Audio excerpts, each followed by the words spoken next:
Hello everyone, this is your friend Shinobi Nexus 2.0. Welcome back to the channel. Enjoy the fanfic. And let's begin. Part 2. The indispensable first step to getting what you want out of life is this: decide what you want. Ben Stein. Graduation day was approaching and it felt like my life was sliding out of control. Which was funny. I probably had more control over what I was doing and where I was going than the last time I was 12. Then again, I hadn't been expected to make life-changing decisions last time. It probably came from knowing what was coming, and being unable to stop it. The future is an unstoppable force and having a countdown only makes it worse. War is coming. Madara is coming. What the hell was I going to do? I could fail the graduation test. It would be hard, but doable. My test marks were near perfect for the entire time I had been at the academy, but I could make mistakes, act as though the pressure got to me. I could throw the test without anyone knowing a thing. But then I would never be a ninja. No one wanted a ninja who buckled under pressure. It's hard to describe what it was like. Ninja were respected, of course, almost revered in some cases. Even the lowest of genin had standing beyond that of a civilian. Ninja, or clans, with skills could become quite wealthy, and that was a draw too. But there was more to it than that. It was almost a sense of patriotism. Ninja contributed to Konoha. It was both a duty and an honor, concepts which had been foreign to me, but had quickly rooted themselves in my soul. I didn't know any jobs in my home world that compared. Maybe 100 years ago that was what it was like to be a soldier, but I had known nothing like it. There was expectation. Children were expected to try to want to, become ninja. To have the skills and not was nearly unthinkable. That was why Shikamaru was willing to entertain the idea of work. Why Ino, who would rather run the flower shop, and Sakura, who was so self-conscious of her appearance, were training to become killers.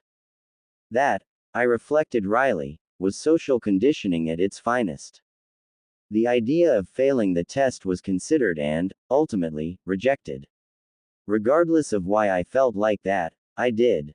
Konoha, for all my memories, was my home and I loved it as much as any other, social conditioning or not. I couldn't deliberately fail the exam. I could, however, request transfer to the medic corps immediately. Ninja in Konoha were divided into 3 basic sections: Anbu, Medic Corp, and General Operations. Anbu recruited members from the other 2 sectors and answered only to the Hokage. I didn't know much about their internal structure, nobody did, but it was UMED. They were run in small teams led by a captain. The Medic Corps were divided into 2 sections, the Field Medics, and the Hospital Medics, or rather, those that went on missions, and those that didn't. The former were usually recruited from the General Operations, as they had to have some field abilities, while the later could be anyone with the ability to use healing chakra, civilians, academy students, and there were even several clans that focused solely on their healing skills and never produced a field-ready shinobi. General Operations was the largest of the 3 sections, and contained all active duty shinobi. Of course, shinobi never really retired, but there were those that stopped requesting missions, like my mother. Entry into General Operations happened in 2 ways: the Junin squads, which we would be tested for after graduation, and the Genin Corps. If you failed the Junin test, you went to the Genin Corps and your chances of rising above Genin were very low indeed. The Junin squads took the budding geniuses, the politically sensitive, the important, and those students with the extra something that made people think they might succeed. Aunt Agaku had already promised to sponsor me into the Medic Corps if I wanted to. She was a chief surgeon at the hospital, so her word held a lot of weight there. So did the name Nara, so I was highly unlikely to be rejected. Still, training for the Medic Corps was 3 years, 5 if I wanted to be a field medic, and I would never be more than a support. Field medics didn't fight, they just followed closely and picked up the pieces.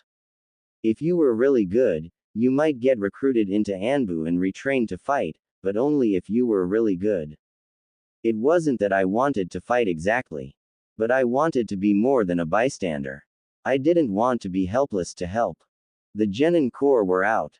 As a Nara, more specifically, as daughter of the clan head, I would never be put there. Discovering authentic Native American crafts. Which left, ping the graduation exam, ping the Junin test, and, likely, taking Sakura's spot on Team 7. I was of two minds about that. On one hand, it was wrong. That was Sakura's spot and I hated to deprive her of it. She deserved the chance to grow into a kick kunoichi. And Team 7 was a trouble magnet. It would be a damn dangerous IGN meant. I'd certainly have to step up my skills to survive. Which, in its own way, was a little thrilling. The closer I was, the more I could influence. The more I could change. Regardless of what team I was placed on, I was sure I wouldn't be with Shikamaru. It would be nice to have teammates I knew and could trust. And, selfishly, maybe I could stop Sasuke. That was a major point, after all. Could I do it? Not just mentally, but physically. Did I have the skills? I was well ahead of the rest of my CL. So far ahead that there had been talk of graduating me early, which had then been rejected on the basis of my confidence or lack thereof. That had nearly scared me into hiding, but I wasn't good enough to not be good. It took far more skill to pretend to be bad while being good than I had. But ultimately, measuring myself against academy students was worthless. I needed to be much, much stronger than that. The target I had set myself was so far ahead as to feel impossible at times. Realistically, what was my skill level? I could do the 3 academy jutsu, the shadow possession jutsu and 2 minor earth jutsu, earth wall and earth spike. Konoha was unique in that it had such a mix of elemental affinities. The Uchiha, the original clan of the Land of Fire, took after their namesake, but the Senju had a mix of earth and water, which together formed the first Hokage's wood release, and the clans that they had invited in reflected this. Lighting was uncommon but not rare, while wind type was currently restricted to the Sarutobi family. Frankly, earth was the best element combination that I could have had. Fire and lightning would have destroyed the shadows that I needed for the Nara clan style, while wind and water would have been useful, but earth was the only one that would cast shadows. Mum was a genjutsu type. Or rather, a mixed gen-nin type. She had an earth element affinity and knew quite a few nasty jutsu to take down an enemy while they were distracted with her genjutsu. Genjutsu don't cast shadows. That's one of the details that can give away a poorly formed genjutsu. They don't alter the light that flows through them. Even area of effect genjutsu don't actually exist. They're disruptions of the chakra system that make you see them, hear them, feel them, when in reality, there is nothing physically there. She had taught me a few set genjutsu, as well as the basic pattern for creating them. I had the chakra control necessary for it, but not the imagination. I could see a definite use for genjutsu in hiding or distracting, but I doubted I would ever be good enough to simply rely on it. I would probably never use it as more than a cover or a feint. Other than that, I had decent enough chakra control to tree walk, water walk, form chakra strings, my chakra sense was extremely sensitive and I was accurate with my thrown weapons. I was aggressive with my taijutsu, but wouldn't bet on myself against anyone larger or more experienced than me. Not unless they had deeply underestimated me. My trap-making skills weren't anything to sneeze at, but that was not often a combat ability. You needed time for traps, and that wasn't something you often had. Of course, jutsu weren't the be-all and end-all of ninja existence. There was a reason that only 3 jutsu were taught in the academy and none of them were offensive. Some ninja went their entire careers without ever encountering a single enemy nin in combat. Even the most recently graduated genin was good enough to take down bandits and hired thugs. It was just unlucky that Team 7, Rookie 9, Konoha 12 were about to be caught up in battles far beyond normal. And regardless of how much I knew, I had never had called to use any of it in combat. What would my reactions be? Could I keep up? I had a sinking feeling that whatever my current strength, it was nowhere near enough. And that thought alone brought a bubble of panic to my chest. It was one thing to think, in future, it was another to think, in 3 years. 6 months till the Chunin exams, 3 years for the time skip, that was all we had. I swallowed hard. 3 years? Where had all the time gone? That wasn't enough. That wasn't long enough. I sat the graduation test, vibrating with nerves. I ped with flying colors, giving Iruka-sensei a tremulous smile when he presented me with a shiny new headband engraved with the Konoha leaf. "Congratulations," he said warmly. I think that may have been the proudest moment of my life, snuffing out, for a moment, all my doubts and misgivings. Naruto didn't pee. I worried before remembering. There was something, wasn't there? A second test he had sat. It had been when he had learnt the shadow clone jutsu. I cursed my failing memory. This was important. These little tidbits of knowledge could make all the difference in the world. I tried to seek him out after CL, but he was gone, and Mum and Dad were waiting for us, faces proud at our induction to the ninja ranks. Reluctantly, I turned from my search to present my achievement to them. I don't think they ever considered that we could fail. Not at this. "Well done, my little shadows," Dad said, tilting his face back into the sunshine as Mum hugged us. Well done. That night our peaceful celebration was broken by alarms going off in the center of Konoha. Dad stood from dinner, grim-faced, and left to answer the summons as Junin commander. The three of us geared up, but didn't leave the house. The alarm would change if Chunin and Genin were required. So far, it was only calling for Anbu and Junin. Konoha had an intricate system of alarms, some loud, some quiet, some silent. There were signal hawks and personal messenger pigeons. There were always messenger nin running around the village. The alarm system was coded for everything from invasion to disease outbreak to escaped dogs, and I remember being drilled in the different codes as soon as I could talk. Tonight, the code said something like high priority. Junin, Anbu respond. Hokage Tower. Politically sensitive. All ninja high alert. Prepare for evacuation and rapid deployment. Mum's hands were white-knuckled on the table. She still trained. She had been a Chunin, I knew that much, and likely a reasonably good one. Though I remembered from before that she had never returned to service, it was possible that she hadn't made that decision yet, and still intended to resume her role once my brother and I were old enough. There was no reason she shouldn't. We had a wide support base, and plenty of people to look after us if she was away. It was her career after all, and I wondered if she was unhappy in the role of housewife. I never seemed that way, but she was a ninja after all, as well as a mother, and neither of those liked to admit to unhappiness in front of their children. She hid it well, but I think she was terrified we would be called out on our first night as ninja. We might not have ped the Junin test yet, but we had our headbands. We were ninja, and if something was attacking the village, we would be honor-bound to respond. We held silent vigil for several hours before the alarms died down to mission accomplished. All ninja returned to normal status. Mum sighed. Well, that was too much excitement for one night, she said, ignoring the fact that we had done nothing more than wait. Your dad probably won't be home for hours yet. You ought to go off to bed. We didn't protest. Nerves stretched thin and jangled. Village alarms had gone off before, but being expected to respond gave them a new feeling of weight. I wasn't sure I liked it. I dreamt of Kyuubi, and in his great and fearsome eye was the spinning of the Sharingan. Around him, all the world burnt. Too much tension, I diagnosed, as I ran through my morning kata in the backyard. Too much thinking about things I can't change and am not ready to face.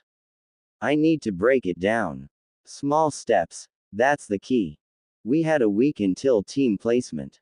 That was time to fill out our ninja registration and get our ID photos done, allowing, of course, additional time for the bureaucracy to process it. Other than that, we had no duties as ninja, and my clan duties wouldn't take up much time.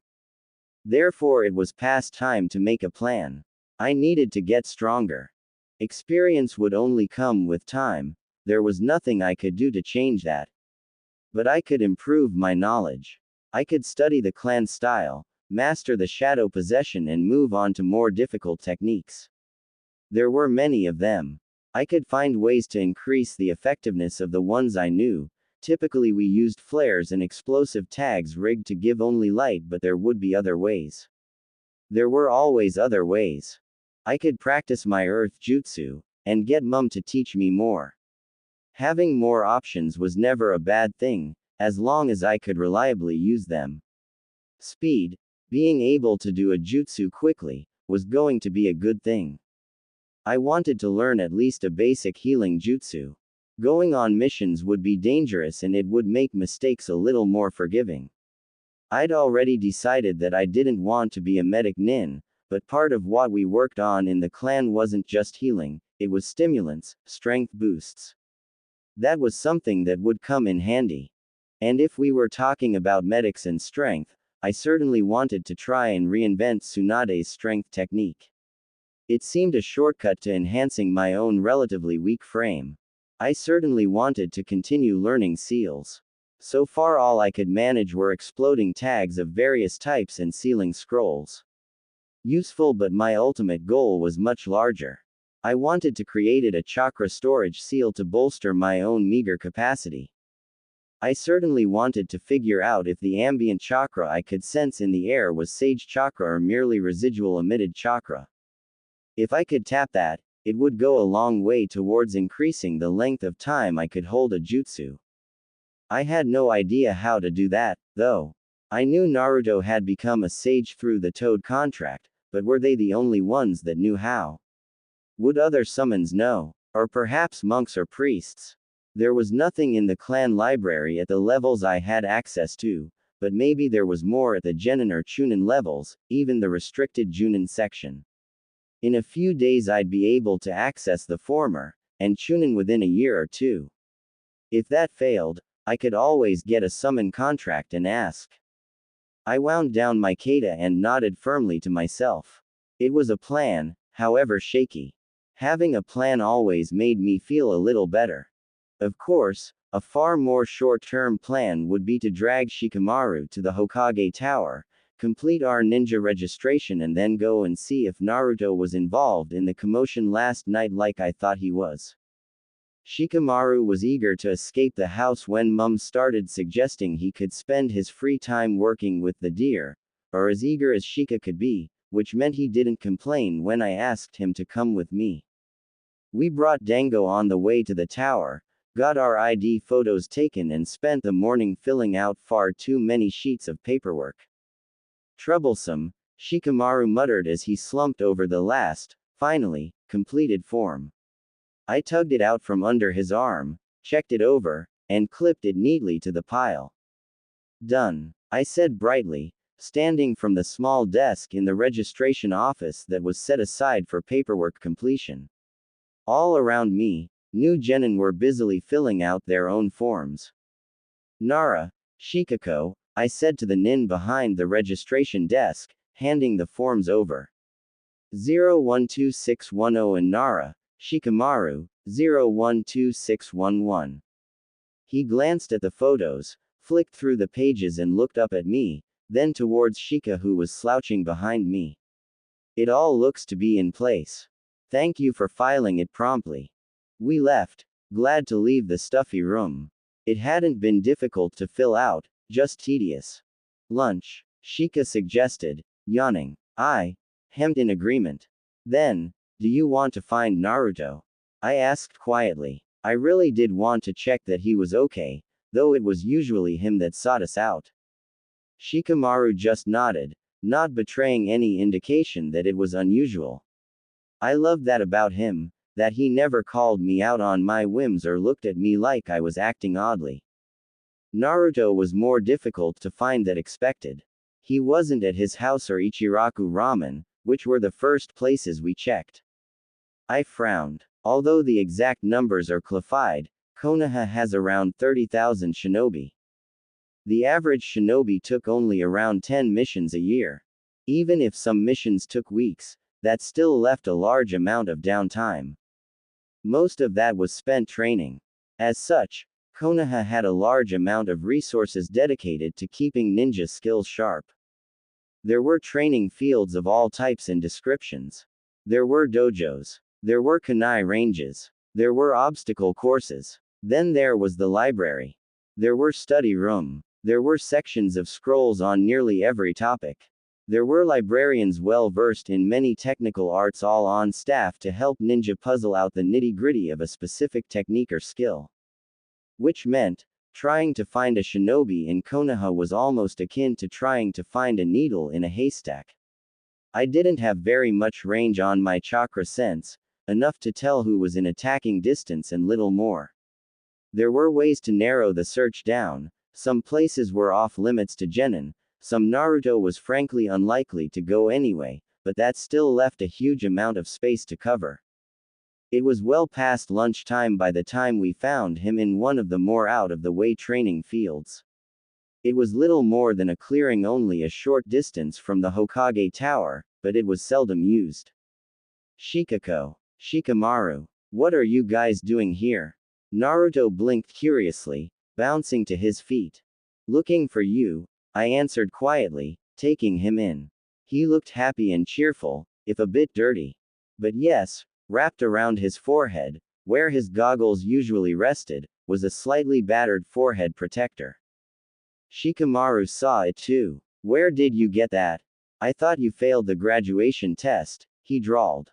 Hee. Naruto chuckled nervously, scratching the back of his neck. Well, Mizuki-sensei told me there was a second test, but there wasn't really, and then Iruka-sensei came and he was awesome and then I fought Mizuki and then Iruka-sensei gave me his headband. His voice rose in volume and pitch as he got more and more excited telling his story. I blinked at Shikamaru. That cleared nothing up. Mizuki-sensei told you there was a second test. I repeated, trying to get Naruto to clarify. He was always willing to talk, sometime too willing, but getting a story in a logical sequence sometimes involved asking a lot of pointed questions. Naruto scowled. He tricked me, he claimed. He said that if I got a scroll from the old Mont's office, and learned a jutsu off it, he'd pee me. I did it and everything. He brightened. Hey, do you want to see my new awesome jutsu? It's called the Shadow Clone and it's way better than that lame clone that we learned at the academy. He didn't wait for a reply, and with a single cross hand seal, which wasn't even a real hand seal, there was a puff of smoke and 3 Naruto standing where before there had been only one. And they're real and everything, he claimed. I used them to beat Mizuki up after he said, he cut himself off. Stuff. He said stuff. But then Iruka-sensei was like, he's my student, and got hurt so I had to fight back and I made like 1,000 clones and Mizuki didn't stand a chance. I poked one of the clones, confirming that yes, they were solid. So that was where Naruto had learned that jutsu. I accepted that I could barely remember any real hard facts from before, but this had been his signature jutsu and was kinda important, plot-wise. Cool, Shikamaru said, leaning back to look at the clouds. He looked very disinterested now that he'd solved the problem we came here for, but I could tell his brain was still buzzing. Admittedly, an all Junin and Anbu high priority alert seemed to be a reaction incredibly out of proportion to the situation. And you didn't get into trouble? I asked tentatively. Nah. Naruto shook his head.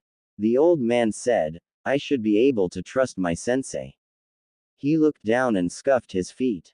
But that I should try and think about the orders I get given, otherwise I might end up doing something I don't like. Good advice, Shikamaru agreed. Naruto snorted. HMPH, you're just saying that because it means you wouldn't have to do what people told you, you lazy. I giggled even though it wasn't true. Shikamaru, at this age, was no more suspicious of his teachers than Naruto. Even learning second hand of what had happened, he was a little shaken up. You should be able to trust your teachers, but that didn't mean you could. Of course, we were trained to follow orders without complaint. It was a very thin line to walk. So are you ready for Team IGN Ments then? I asked. Naruto grinned. Oh yeah, I hope I'm on a team with Sakura-chan. That would be awesome. Honorifics were strange things. We all used them, but I barely even registered them anymore, unless they were emphasized for some reason or another. Naruto's obnoxious crush on Sakura counted. Then again, it wasn't like Sakura's crush on Sasuke was any better. She and Ino had nearly broken their friendship up over it. I had been unamused and refused to split myself between them. I hummed. It was too late now to try and influence the team arrangements, even if I had been able to decide what to do. I simply had to wait, just like everyone else. It was an edge of nervousness that carried me through the week until we were seated in the CL room for the last time. Congratulations, graduates, Iruka said formally. He looked a little battered, but it clearly wasn't serious any longer. Starting today, you are all shinobi of Konoha. But the journey that lies ahead for you has only just begun. As genin, you will all be ignited to a 3-man squad, led by a Junin instructor. In order to successfully complete your missions, you will need to follow your sensei's instructions. He sent a particularly hard look into several areas of the room. Team 1 will be Yobiran Suzu, Sakura Haruno and Jiro Watanabe, he began. I cast a guilty look at Sakura.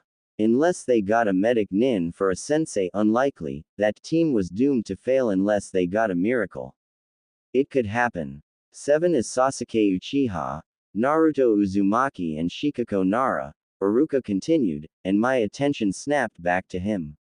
Naruto booed at Sasuke, then cheered, looking like he wanted to jump over the test and hug me. I gave him a weak smile. Team 8 is Hinata Hyuga. Team 8 was what I expected, and Team 10 was the reformation of the famous Ino Shika-cho. Alright, your Junin instructors will meet you here after lunch. He smiled. Good luck.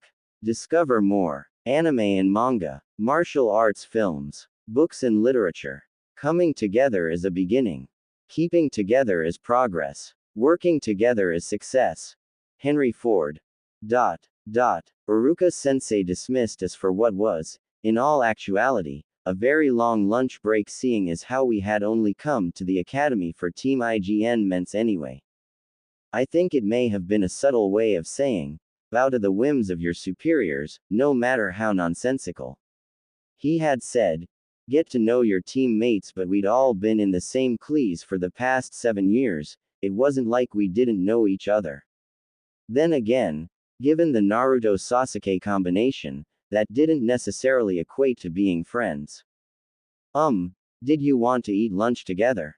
I asked softly. I have extra lunch. Mum had made extra lunch for the sole purpose of sharing with our teammates. Nothing quite breaks the ice like free food. Naruto lit up like Christmas had come early. Awesome. Your mum makes the best bento. Hey, why don't we go find Shikamaru? He's on Choji's team, right? He grabbed my arm and started dragging. Given that's how I usually get Shika to move, I acknowledged the irony. Sasuke, I queried, sticking my feet to the floor against Naruto's tugging. He clearly didn't intend to come with us. Will you please come? I could see the, don't get in my way, written on his face. He clearly didn't like being put on a 3-person team, and certainly not with Naruto. I found it interesting that he didn't seem to have expected the teams. Now that I thought about it, it wasn't something that had been covered in the academy explicitly. It was just, there. Implicit in everything, ninja work in teams. Something you just knew from family, from stories.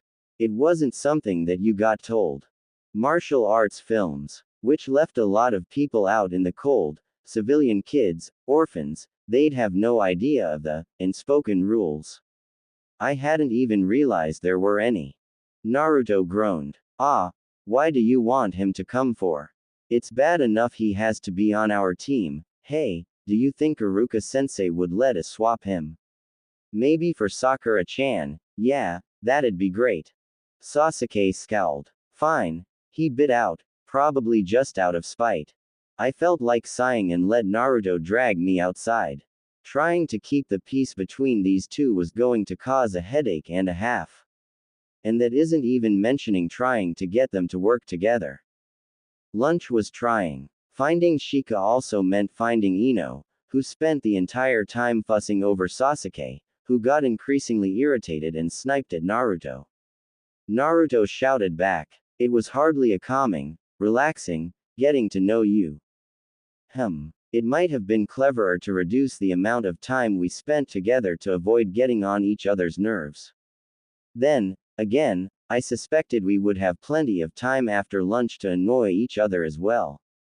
We went back to CL and the other teams were collected one by one. Asuma Sarutobi collected Team 10, looking completely unbothered, and Kurenai Yuhi, looking neatly professional, escorted Team 8 out of the CL room.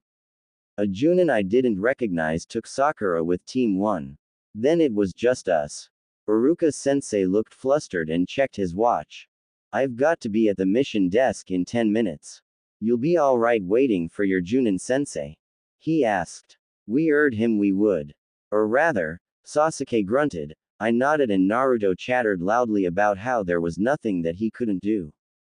I'd brought a book with me, as I did very nearly every day. It was a thick and heavy text book on metabolic biochemistry. Chemistry had never been my forte, but everything was subtly different here, with the inclusion of chakra cycles. Chakra wasn't stored as ATP as the rest of energy in the body was, it was, well, no one actually knew. It manifested mostly as light, so it was hypothesized to be stored as electromagnetic or some other waveform energy, but that was starting to get into physics beyond my understanding. Sasuke was, of course, capable of waiting patiently, even if it was with bad grace. Naruto, however, was bored long before Iruka left, and without the commanding glare of his teacher, started investigating the CL room. He opened drawers and cupboards, peered behind shelves, and leaned so far out the window he nearly fell out. The teachers knew better than to leave anything in the CL rooms, and there wasn't really enough there to keep him entertained. I thought about suggesting he read a book, but rejected the idea. I certainly didn't have anything that he would be interested in, and it was doubtful he'd brought anything with him. Then again, I thought watching him prop the blackboard eraser on top of the door, it's not like he's destroying the room. Sasuke snorted in disgust. No half-decent Junin is going to fall for that. It was clear he was bored and itching for a fight. I felt a shiver in the air. The amount of ambient chakra just increased, as though someone had used a jutsu.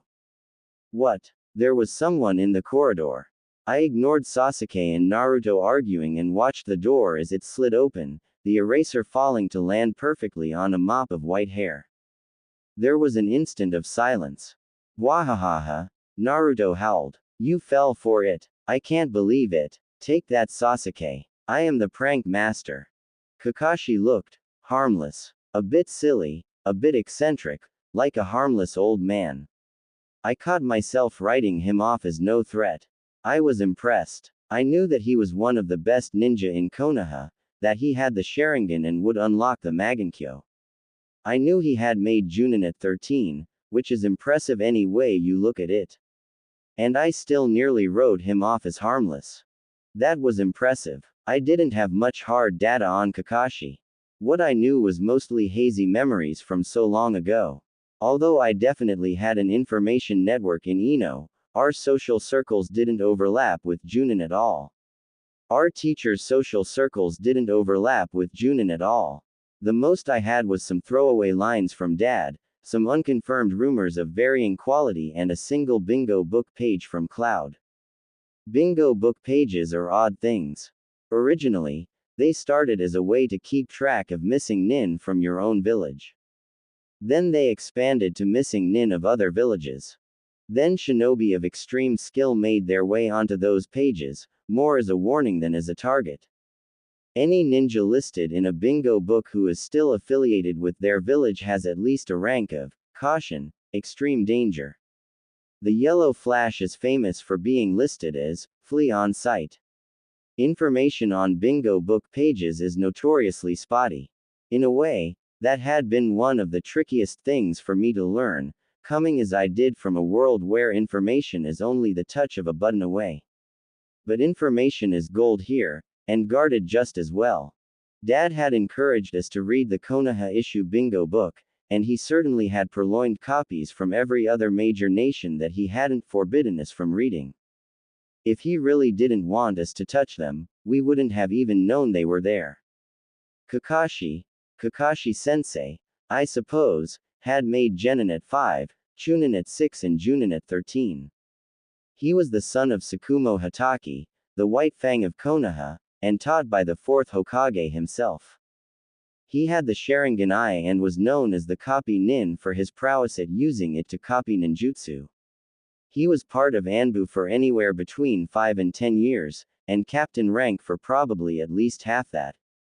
He had a lightning element affinity, though could use all 5 to great effect, which alone made him extremely dangerous, and invented the Chidori Reikiri, and in his hands it was ranked an S rank one-hit kill technique. All this, I knew. And looking at the man standing in the doorway, I could see no trace of it. Not in his stance, not in his eye, not in his chakra. It was almost like it was a completely different person. Oh, he is good. My first impression, he said flatly. I don't like you. I flinched. Ouch. Meet me on the roof in 5 minutes, he said, vanishing in a puff of chakra smoke. The body flicker, high-speed movement that looked to the untrained eye like teleportation. There were 2 versions of it, a shorter, less controlled combat version, and the longer version most ninja used for transport. I could manage a straight-line combat body flicker, but using it as transport meant avoiding obstacles, which was very difficult when you were moving faster than the eye could see. As it was, 5 minutes was more than enough time to get to the roof using more mundane methods like taking the stairs. Great, Kakashi-sensei said, perching on the railing as we sat across from him. Now we can all introduce ourselves. There was a long awkward silence. You know, likes, dislikes, hobbies, dreams for the future. Sasuke sighed, apparently resigned to going first. My name is Sasuke Uchiha. I have a lot of dislikes, but it doesn't matter since there is almost nothing I like. My dream for the future? No, my ambition is to revive my clan, and to kill a certain man. There was something horrifying about listening to a 12-year-old declare intent to murder in a perfectly emotionless tone. And it seemed like I was the only one affected by it. I'm Naruto Uzumaki. What I like is ramen, especially the kind at the Ichiraku ramen shop. What I dislike is the 3-minute wait after you pour in the boiling water. My hobbies are eating ramen. And my dream is to be the next Hokage. He jumped up, finger pointing to emphasize the greatness of either the Hokage or ramen. Probably ramen, knowing Naruto. My name is Shikako Nara. I like my family and the deer. I dislike people yelling. My hobbies are reading and helping out at the clan workshops. My dream, I hesitated. As I gave the basic introduction, my voice was quiet and trembled just a little. Public speaking of any kind, even in front of only a few people, had always afflicted me with nerves. It was something that I had no control over, something that defied any sort of reasoning. No matter how much I repeated to myself that nothing would happen, that there was nothing scary about talking to people, still my voice would shake. The boys probably didn't notice it, but Kakashi-sensei undoubtedly did. I wonder what he thought of it. Did he think I had low self-esteem? Did he think I was shy? Did he think anything of it at all? My dream is to be special. I almost said it, but I looked up at just the wrong moment. Kakashi-sensei looked bored but patient, but the 2 boys didn't even appear to be paying attention. How stupid did that sound? Doesn't matter. I finished, quieter than even before. Great, Kakashi-sensei said, clapping his hands together like we hadn't just revealed what a collection of walking neuroses we were. My name is Kakashi Hatake, my likes and dislikes don't matter and you're too young to know my hobbies. Now that we all know each other, I get to tell you about what we're going to be doing tomorrow. Yeah, Naruto bounced to his feet. Are we going on a mission? Do we get to rescue a princess? Or fight enemy ninja? I'm totally ready for it. Kakashi-sensei chuckled darkly. A creeping whisper of chakra wanted me to believe the sky was darkening. I isolated the genjutsu probe and got rid of it with a shudder. It felt like static electricity on my insides. Oh, it's a mission all right, he said ominously. A survival mission. Naruto stopped bouncing, apparently cluing in on the projected atmosphere. A survival mission. You see, Sensei said. Even though you've graduated the academy, you aren't real ninja just yet. Of the 27 students who graduated, only 9 will go on to be shinobi. You still have to pee my test. The test which has a 66% failure rate. He leaned back, looking pleased at Naruto's spluttering and Sasuke's sudden focused expression. Meet me at Training Ground 3 at 5 o'clock tomorrow morning. Training is going to be harsh, so I'd recommend not eating breakfast unless you want to throw it up. Eating right before exercises could lead to problems, but not eating had its own traps.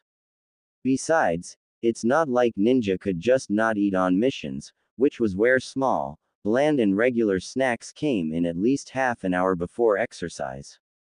He vanished in another body flicker, leaving leaves to litter the rooftop. I wandered home. Given that we'd wasted 3 hours waiting for Kakashi-sensei to show up, Shikamaru was long done. Father had an amused smirk on his face and I knew that he knew exactly who Arjunin-sensei was. I wanted to level a dirty scowl at him but didn't, it was hardly his fault. So how did it go? Mum wanted to know. I shrugged. Okay. We have a test tomorrow. Sensei said we'd probably be doing heavy exercise. I didn't add his recommendation to not eat. Mum and Dad were both ninja and they knew how to eat for missions. I'll probably put together a mission pack later. I don't know what we'll be doing. Alright, let me know if you need any help, okay? She said. I nodded affirmative. A test. Shikamaru drawled. What for? I frowned. You didn't get one. Sensei said most of the graduates would fail and go back to the academy.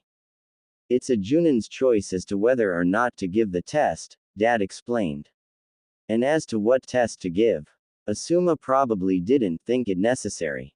I snickered, or knew that the likelihood of Shika completing it was inversely proportional to the amount of effort involved. A test would have been too troublesome, Shikamaru declared, flopping backwards to stare at the sky. I'm pretty sure he said it as a joke. If he had been given a test, I have no doubt he would have at least given it a try. Then again, with Team 10, the bell test would have fallen over before it even began. Choji would never take something that could help someone else, Shika wouldn't care to compete with anyone and Ino had a good heart under her sometimes abrasive exterior. Not to mention, the only way they would be able to take on Asuma would be together. Which begged the question of how I was going to get my hodgepodge team to work together. The thought tumbled over in my mind as I packed my mission gear. Intense exercise meant I didn't want to be carrying a lot, which was where sealing scrolls came in. They could still get pretty bulky, but a small scroll still stored more than I could comfortably carry otherwise. I couldn't be entirely certain that Kakashi would stick to the same plot as the show, but I very much doubted the test would last longer than a day, so I could leave behind my camping gear. I'd want combat gear, trap setting tools, water bottles, ration bars, a med kit and probably a book for however long we had to wait for him to show up.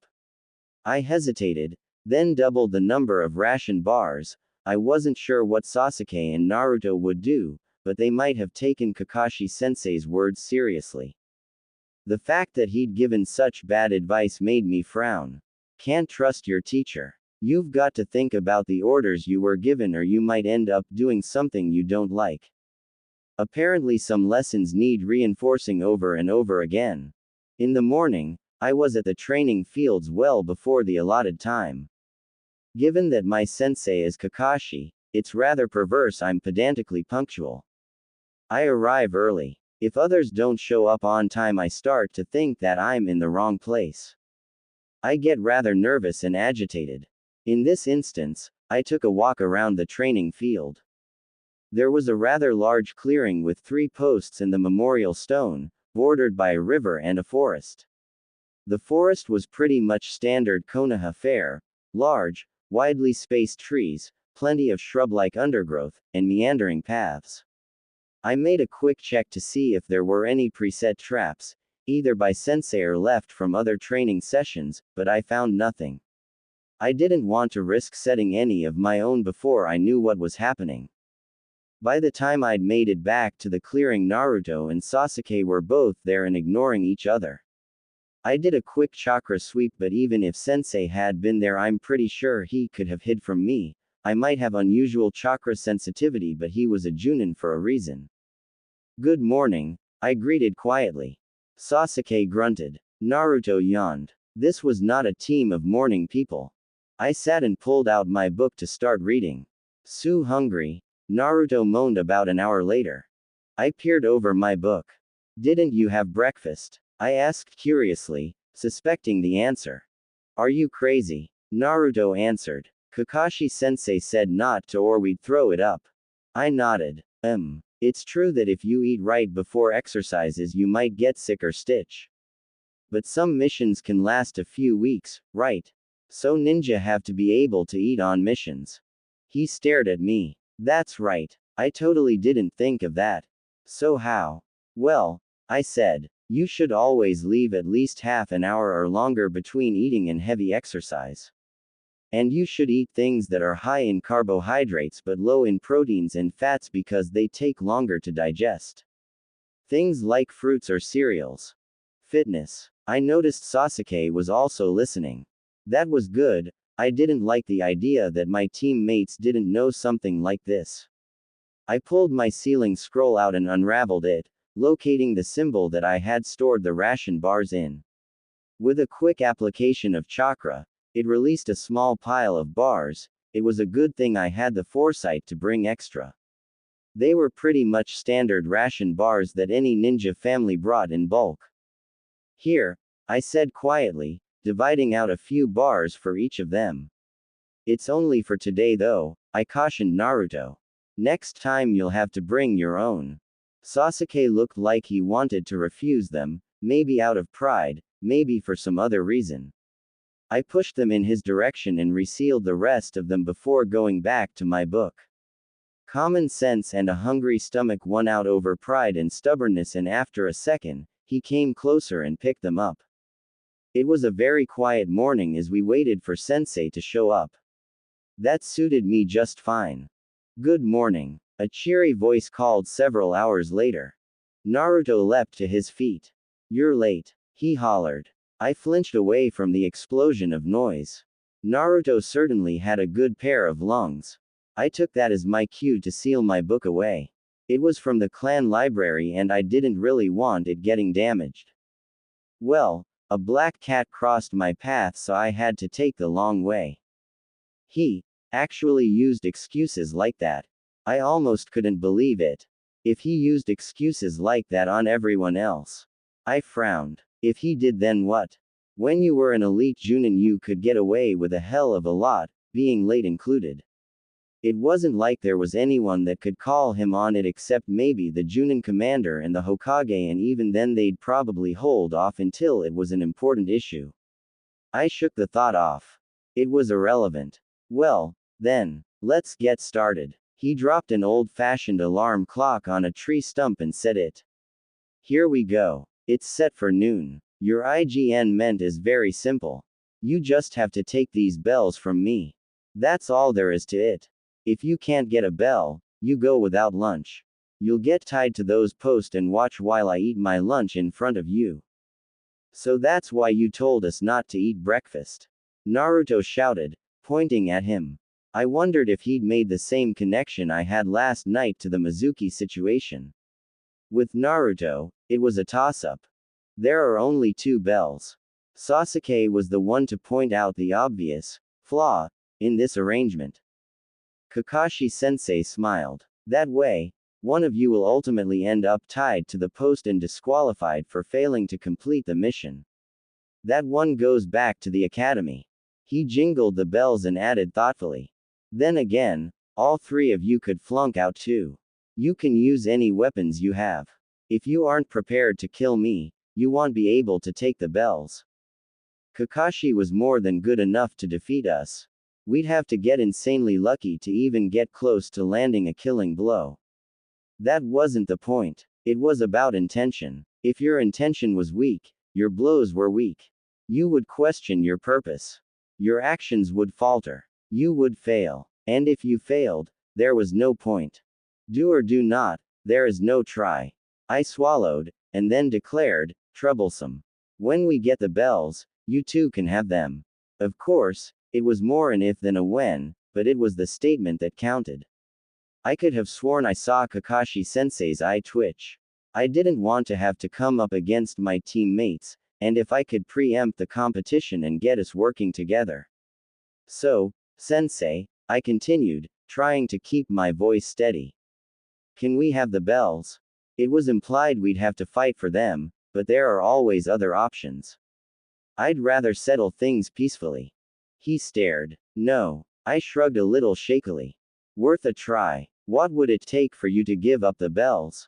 It wasn't like I had anything worth bribing him with anyway, but I thought I better put in a token effort. Always try and solve a problem diplomatically first. I noticed that Sasuke looked a little surprised, if not approving. You'll have to take them by force. He smiled. Now, when I say, start, we can begin. I dropped my voice low.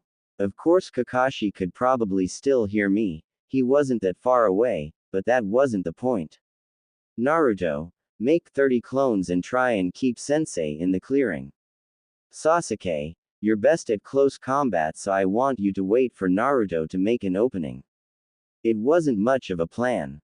As a Nara, I was probably expected to know, right down to the number of steps, just what moves everyone would make.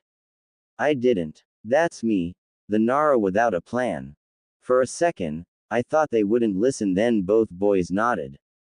It wasn't that either of them liked taking orders, but neither of them had anything planned and couldn't see the harm in it. Hopefully, I had established myself as worth listening to this morning. Maybe not as a leader, but at least as someone who knew something. Well, then, Kakashi-sensei said. Start. Sasuke leapt away into the foliage, and Naruto had 30 clones encircling Kakashi-sensei in an instant. Sensei replied by taking out his book. The clones acted just like Naruto would have at someone ignoring them, infuriated. Naruto himself was about to leap into combat as well, but I grabbed his arm. Make another 10 clones and start spreading traps in the trees. Be careful of Sasuke, though, I hissed to him.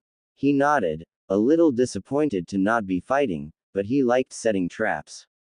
He was reasonably good at it, too, if you could get him to take it seriously. Me, I had started using my shadow possession jutsu almost immediately. I had chosen to stand in an area that was marginally shady. It wasn't really noticeable, particularly because my chakra-enhanced shadow stood out blackly on it, but it did give me a little boost. Mostly, I had sent my shadow out to circle around Kakashi-sensei using the clone's shadows. I wanted to entrap him and then catch him. Leaping across the shadow was just as good as having it grab you.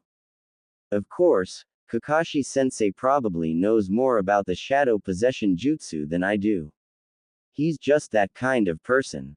In response to my tactics, he started popping the clones. Mostly he'd just been dodging them, letting them dogpile each other. Now he popped one here, one there, all at critical points where my shadow was already spread thin. It snapped. I drew back, and tried to send it in to catch him. He kept dodging both my shadow and the clones with such ease that he didn't even have to put his book away. Grudgingly, I admired him. Then I started pelting him with kunai and shuriken. I threw them precise and angled, so that they wouldn't go stray and hit the clones. I couldn't be 100% sure that Naruto hadn't joined in the fight. I was no Tenten, but Nara were mostly ranged fighters, so we did practice our throwing religiously. He used a replacement jutsu, and the knives thunked precisely into a log of wood. Of course, he'd replaced himself just underneath where Sasuke was hiding. It was the perfect moment for him to attack, and they both knew it. Sasuke fell for the bait. It's hard to say he should have done otherwise, but it was so clearly done on purpose. The whole entire training grounds, and he lands there. Not a chance in hell. I had withdrawn my shadow and it pulled around my feet in a nearly normal position. It was nearly noon and the sun was high, so it took a lot of chakra to extend it very far. I started a basic vertigo genjutsu, but sensei didn't so much as falter. Sasuke had the Narutos backing him, but they nearly caused more problems for him than for Kakashi. There were just too many limbs trying to move in too small a space. Still, he kept him occupied, and got off a single ninjutsu. The Naruto clones ducked and dived, and a few of them popped, as the huge fireball seemed to surround Kakashi. There was momentary panic as we lost him, but I was sure he wouldn't go far from the fight. This wasn't a tracking exercise. Then Sasuke was yanked viciously underground, leaving his head sticking out of the dirt. Second lesson. Ninjutsu, Kakashi-sensei announced, brushing off his hands. Then he was standing right in front of me. He'd crossed the clearing so fast I hadn't even seen him move. I didn't see the sucker punch either, and it felt like being hit with a ton of bricks. I gasped. I choked. No air made it into my lungs. According to welfare measures, breathlessness is one of the most distressing and unpleasant experiences a being can suffer. The sheer desire to breathe, backed by the panic at not being able to, yeah, I can see why. You shouldn't just stand there, Kakashi-sensei admonished cheerfully. It makes you an easy target. Now, I've done taijutsu and ninjutsu, so I guess that leaves genjutsu for you. The intrusion of chakra into my system was a nasty feeling, sharp and biting, and I removed it even before it took hold and I saw what he wanted me to see.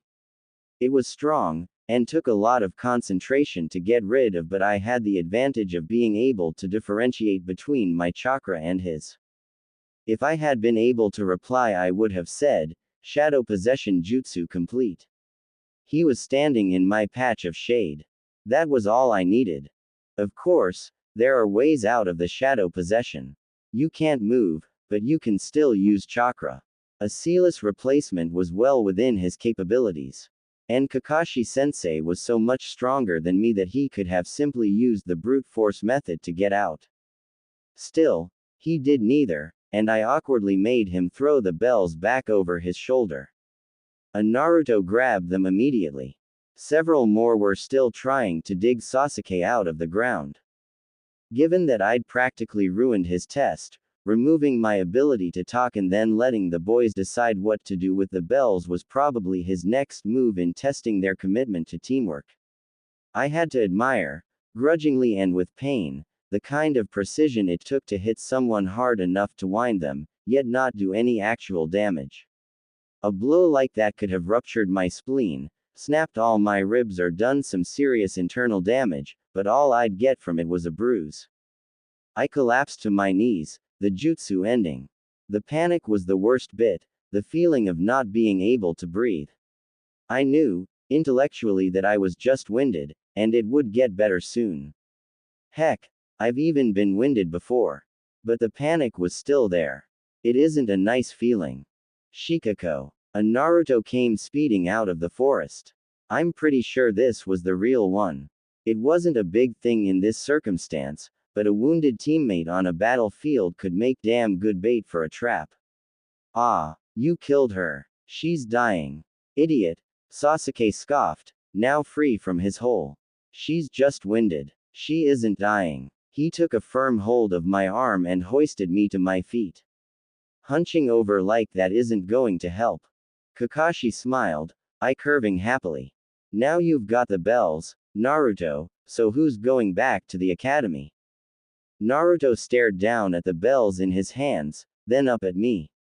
I jerked my head at Sasuke. Breathing was still an issue, speaking was out of the question. He gave one of the bells to Sasuke like I wanted, then the other one to me. His face was determined but so heartbroken. I was sure that the team would pee as a team, yet they didn't know that. Naruto was serious about giving up his dream so I could pee. I frowned, and stuffed the bell down the collar of his shirt. He hollered, "That's cold. What was that for?" He danced around, trying to get it out. Well then, Kakashi-sensei beamed. I guess I have to say, you all pee. Naruto stopped dancing. Wait, what? Well, what do you think the purpose of this test was? Kakashi-sensei asked patiently. I don't know, Naruto said with a puzzled frown. Think about it, Kakashi suggested. 3 people, 2 bells. AP or fail, all or nothing test. I almost said, teamwork, then I paused. It sounded trite. It might have been true, but there was more to it than that. That was only the barest of explanations. To put the good of the mission ahead of the good of the individual, I offered quietly. Konoha is worth more than your life. I shivered. In a real mission, failure often meant death. In terms of a real mission, the briefing might have gone, one of you will certainly die. All 3 of you might. What will you do? You couldn't just back out of a mission because it was dangerous. Not without very good reason. Kakashi-sensei blinked slowly. I purposely pitted you against each other. With only 2 bells, one of you was guaranteed to fail. The test was to see if you could overcome that for the sake of the mission. To see if you would work together or break apart. A genin should have a natural feel for teamwork. Of course, you need individual skills, but teamwork is the most important element of a shinobi. When individuals put themselves above the squad, this can lead to failure and death. On every mission, your life is on the line. Have you seen this stone? He walked towards the memorial stone. We exchanged a look and followed him. They are ninja who are honored as hero in our village. His voice had a distinctly solemn note to it. That's it. I'm going to have my name on there. Naruto exclaimed. I winced and shook my head. What? He asked, confused. They a special kind of hero, Kakashi continued. They are the ninja who were killed in action. This is the memorial stone. The names of my closest friends are all engraved here. My uncle, Dad's younger brother, was on there and more of the clan besides. Hyugi Nara had only been added 3 months ago. I knew her vaguely, but mostly I remember the way her mother cried at the funeral. She had been 19 and a chunin. Yeah, there is honor to dying for Konoha. But you're still dead. So, Kakashi said, turning to us, chasing the gloomy atmosphere away. Now I've explained my part in the test, you get to explain yours. What do you mean? Naruto asked with a puzzled frown. You just said, our part was to work together. Well, you must have had a plan, didn't you? A reason why you attacked the way you did. Naruto chuckled sheepishly. I just did what Shikako said. He rubbed the back of his head. Sasuke glanced at me, then back to Kakashi. Naruto was the distraction. He was supposed to create an opening so I could go for the bells.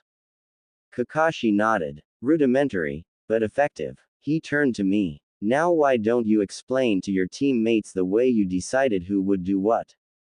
Well, I stuttered. Like Sasuke said, Naruto's shadow clone jutsu is good for surrounding people. And they cast shadows, so I can use them for my jutsu. Sasuke is the best at taijutsu out of all of us, and the fastest, so he'd have the best chance at grabbing the bells. I trailed off, not sure what else to say. Why the straight-out charge? Kakashi-sensei prompted. Most kids would have tried to hide first. 5 reasons, I said holding up a finger. We had to overcome you. There was no way we could get the bells by avoiding you. A second finger. You knew we were here, so we couldn't attempt to surprise you and take you off guard. A third finger. Your tracking skills are much greater than our stealth abilities, so even trying to hide would have been pointless. A fourth finger. The clearing gave us more advantages than disadvantages because it allowed us to keep you in our sight. Naruto had traps spread through the trees in case you went that way. The last finger. And we were on a time limit. Hiding might have brought us time to plan, but we had no information on your capabilities, so it was best to try something before retreating and trying for a second attempt. Naruto looked stunned. You thought about all that. But you came up with the plan, like, right away. I looked down. Well, it wasn't a very complex plan, I mumbled. Are you kidding? It was great. I was like, Wazam, and, Kapow, and then Sasuke was like, ZZZWSSSHHH, and he nearly got the bells. His hands fluttered about in mock combat with each other. Right, Kakashi-sensei cut him off. I think that concludes our debriefing. Team 7 will start their first mission tomorrow. For now, we can all go home. The future depends on what we do in the present, Mahatma Gandhi. It was only barely past lunchtime when Kakashi-sensei dismissed us for the day.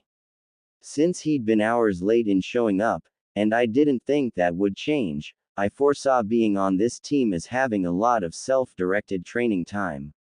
Which wasn't so bad for me, because I had plenty of different projects already going, but might not have been the best method for Sasuke and Naruto. Then again, it might have been Sensei's way of saying, welcome to the real world. No one is going to push you anymore. That had been the really big step about going to university in my old life.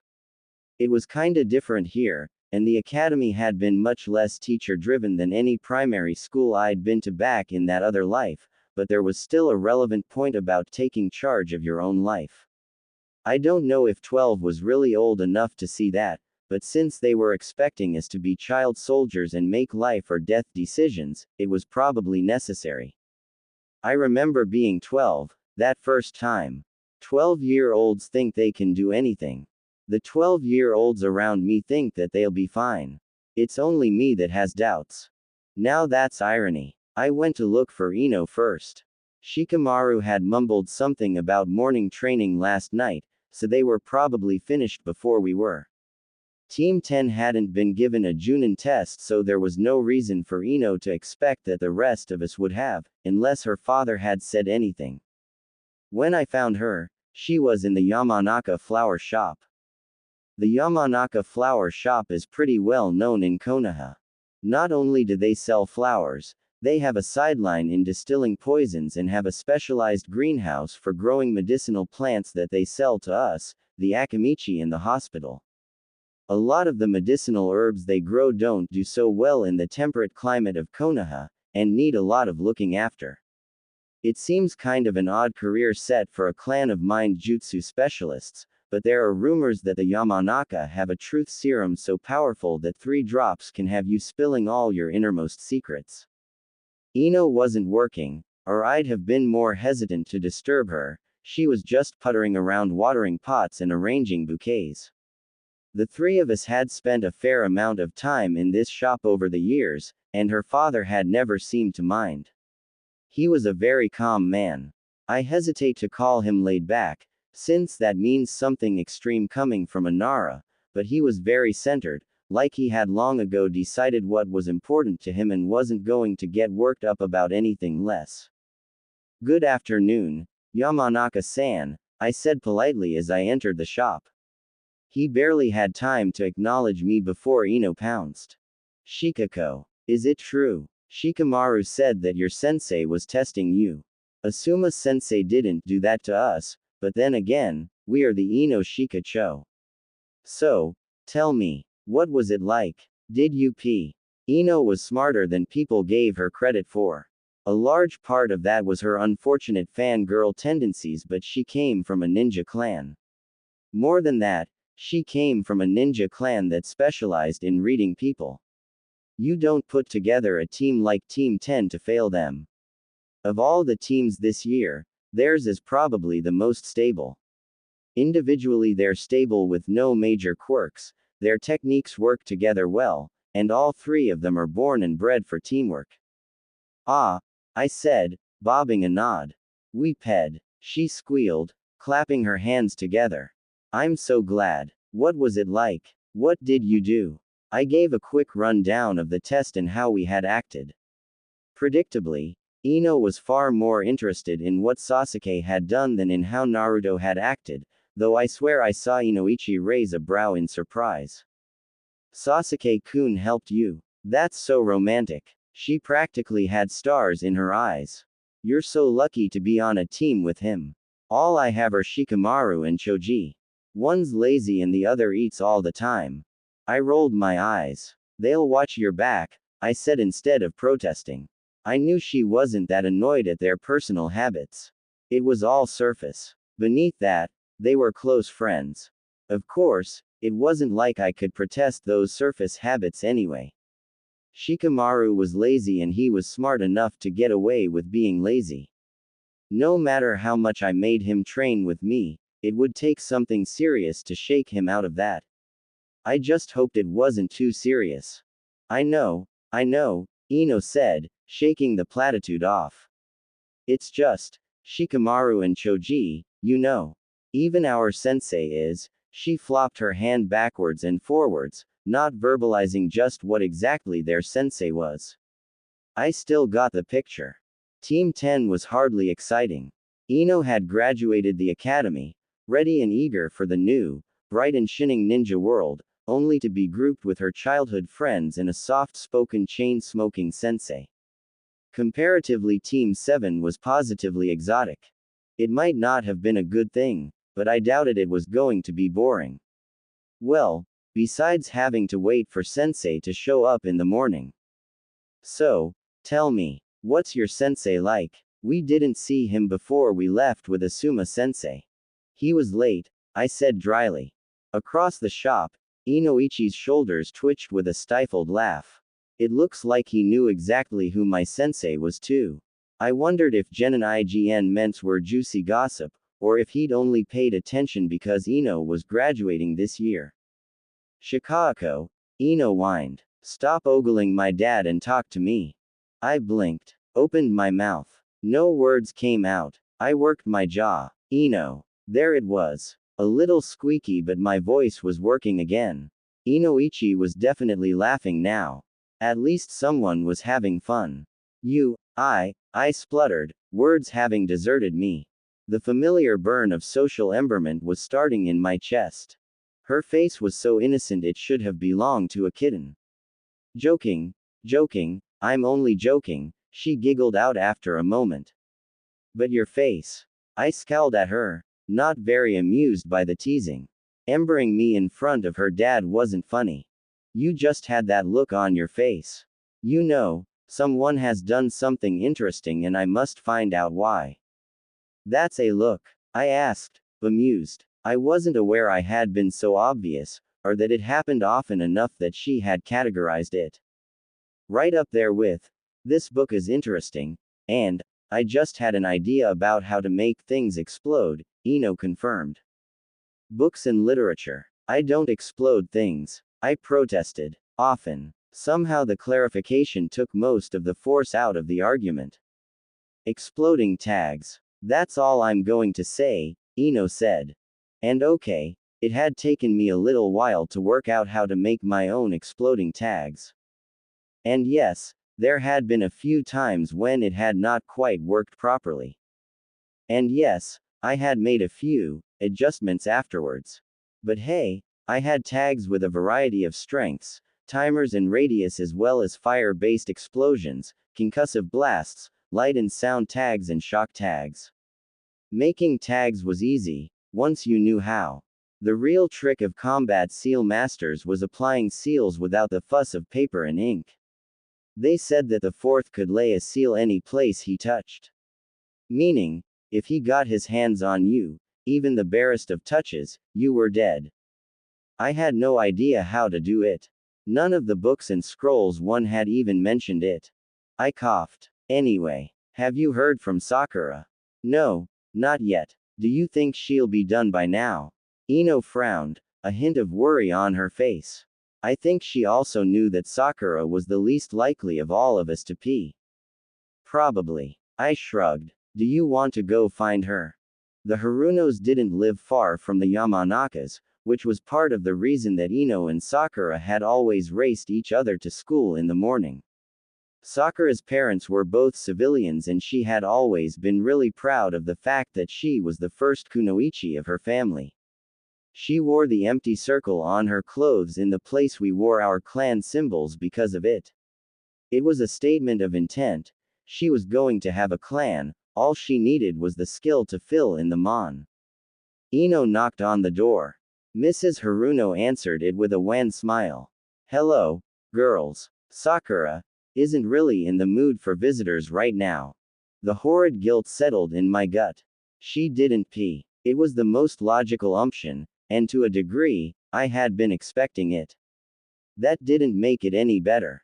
Ino snapped around to look at me, then at Mrs. Haruno for confirmation. She nodded tiredly. We have to see her. Ino blurted out. Please, Haruno-san. She let us in with a sigh and we scuttled upstairs to Sakura's room. Her room was nearly as familiar to me as my own, or as Ino's. We had spent so much time at each other's houses.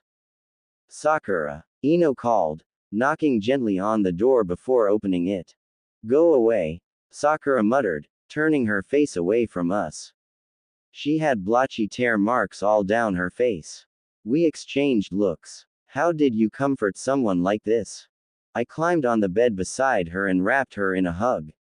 Ino mirrored me on her other side. What happened, Sakura? She sniffed. Takahiro-sensei failed us. He said none of us were mature or prepared enough to be a ninja, and that we didn't have any special skills to make up for the lack. I shared a glance with Ino. It was harsh, but true. Ino was equally a fangirl, but she had her clan jutsu. Naruto was equally juvenile at times, but he had his insane stamina and healing, not to mention Kyuubi, to make up for it. He was right, wasn't he? She said, voice broken like the little girl I'd met picking flowers years ago. He called me a silly little girl playing kunoichi. Don't say that, Ino cut in, voice firm. You're not. You're one of the best kunoichi in our year. You always scored better than me, remember? Book smarts, Sakura sniffed. The one time it really mattered, she trailed off. It's not over yet, I said quietly. You can try again, you know. It was poor consolation, but it was the truth.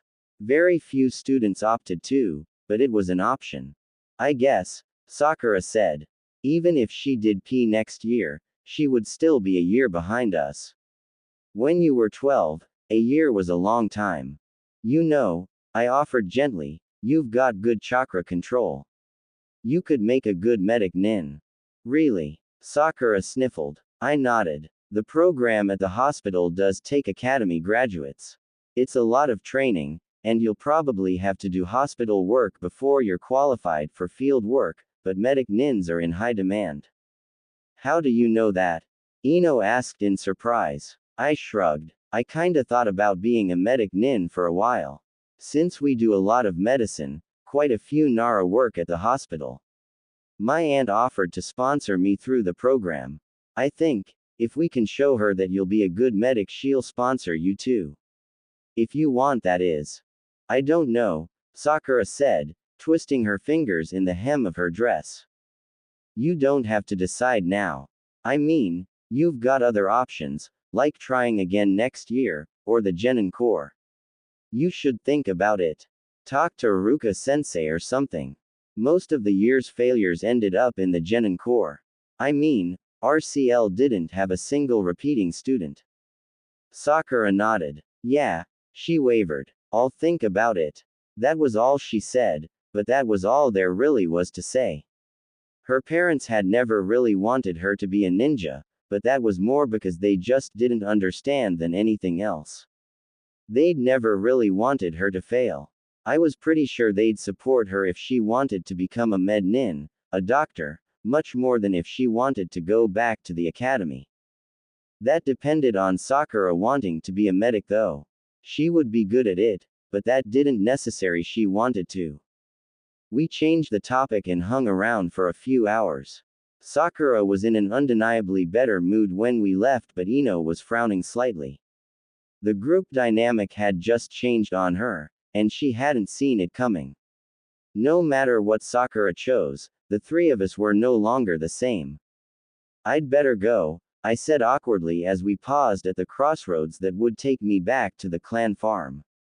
Family tradition. I self-consciously touched my ears, which were currently bare. Ino, I had noticed, was already wearing a pair of studs. Earrings and jewelry weren't common on ninja, too easy to grab and pull, but we wore them for symbolism rather than vanity. She smirked and nodded. We went this morning, she confided. Have fun. It was much closer to twilight by the time Dad came home and we were all ready to go, but the fading light suited us as Nara more than the bright afternoon sunlight would have. You needed light to have shadows, but there was a legend that the founder of the clan, many hundreds of years ago, could control the very night itself. Congratulations on becoming genin, kids, Shikaku said, slouching out of the front door. Let's go to the memorial stone. He didn't mean the village memorial stone, but the Akamichi Nara Yamanaka one. It was located to the far back of the Nara grounds, and I don't know if anyone besides our three clans knew it existed. It was a private monument, one where we swore oaths. It didn't take us long to get there. Ready? Dad asked, voice unusually soft and quiet. Neither he nor Shikamaru were slouching. Shikamaru nodded and stepped forward, so he was standing in front of the monument. The three clan symbols were directly at eye height for an average genin. I hereby swear that, he began, voice carrying around the small clearing, as the 16th head of the Nara, I will entrust the oath entrusted to me by the 15th to the child that will become the 17th. In order to protect both the Yamanaka and the Akamichi clans and to protect Konoha, I, Shikamaru Nara, will become one with the shadows. I knew that the Akamichi version of the oath referenced becoming a butterfly, and the Yamanaka swore to open their minds. These all alluded to what we considered our supreme techniques, and the most dangerous. Shikamaru stepped back and I walked into place. Shikamaru had sworn the oath of the clan heir, but mine was the modified version that the rest of the clan used. I, Shikako Nara, do hereby swear, that to protect my teammates, the clan, those allied with us and Konoha itself, I will become one with the shadows. The order of priorities was only subtly important. We had worked with the Akamichi, Yamanaka and Sarutobi clans long before Konoha was founded.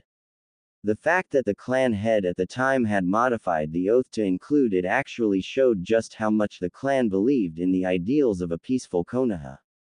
After all, we certainly don't go to any more effort than we absolutely have to. Dad's face was pensive when I turned around. He nodded. Your oaths are heard. He reached into the pockets of his Junin vest and withdrew a small container. These are the earrings that my younger brother and I wore. They will whisper your oaths into your ears so that you never forget them. When you become Chunin, you will gain your own earrings and become an adult in the eyes of the clan. He hesitated, then continued, voice serious. And remember, the clan will always stand with you. One never notices what has been done. One can only see what remains to be done. Marie Curie. It was easy to fall into a routine with Team 7. The day after the bell test, after my oath, we met at the training grounds ready to go for a mission. Kakashi-sensei had said 9 o'clock, but that came and went without a sighting of him.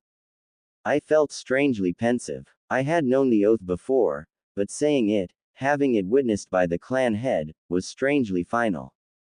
I swear, that to protect my teammates, the clan, those allied with us in Konoha itself, I will become one with the shadows. More so than simply becoming a genin, there was no turning back now. The oath meant everything to the clan. I looked over to my teammates. Sasuke was frowning into the distance and Naruto was throwing pebbles into the lake. They were bored. I could have pulled out a book and started reading, but I wanted to connect with them. Hey, I started, clearing my throat. It wasn't particularly loud, but Sasuke looked up. Do you two want to spar? He looked intrigued. Not sure the dead last has much to add to a fight. Naruto was very hard to put down in a fight, but that didn't help if he couldn't contribute much. I wasn't really sure what his fighting was like at this stage anyway, but in a free-for-all, he'd probably be outclassed. That wasn't arrogance, but if I threw a genjutsu at him, I doubt he'd be able to break it. I bit my lip. Me and Naruto against you. Sasuke looked intrigued. Rules. I thought about it. No injuries. We have to do a mission after, and I don't know what we'll have to do. Stop before exhaustion and we can call a timeout at any time. And we stay in the clearing. No point getting lost before Kakashi-sensei showed up. Sasuke stood and brushed off his pants. Oi, dead last, he called. Naruto popped up like some demented jack in the box, shouting back at him. We're going to spar. You and Shikako against me. Prepare to go down, bastard. Naruto shouted at the challenge. I didn't really engage in trash talk, but I didn't like to lose either. Of course, winning might do terrible things to Naruto's ego. That could be squashed later. We squared off across the clearing. I stood slightly behind Naruto. He'd probably start off with a straight charge, shadow clones optional. Sasuke would meet him. He didn't like to run from fights. Probably taijutsu, since he was screeds better at it than Naruto. He was a decent all-rounder, but his focus was definitely in the nintai area. It was early morning, so the shadows were pretty long. That gave me a fair bit to work with. I hadn't used any of my Earth-style techniques fighting Kakashi-sensei, and I wasn't sure either of the boys had picked up on my genjutsu, so both of those would come as a surprise. My taijutsu was good, and if I could keep my shadow active during it could be positively deadly. I was still working on that, to be honest, but I'd probably try and avoid getting that close to Sasuke. With space to maneuver and access to weapons, he'd probably be harder to take down than in the academy sparring ring. Which had never been particularly easy anyway. Ready? I asked. Sasuke nodded. Naruto charged forward with a yell, a line of clones popping into existence beside him. Game on. I ran through the seals for the vertigo genjutsu. Genjutsu was difficult to use. It required a lot of concentration and attention to detail, particularly if you were going to try and use visual genjutsu, and precise chakra control to form yin-release chakra. For most techniques, chakra was a mix of spiritual and physical chakra in equal proportion. When you didn't have equal amounts, the excess was just wasted, unless you formed yin or yang chakra, which was unbalanced chakra. Yin had more spiritual than physical, while yang was the exact opposite.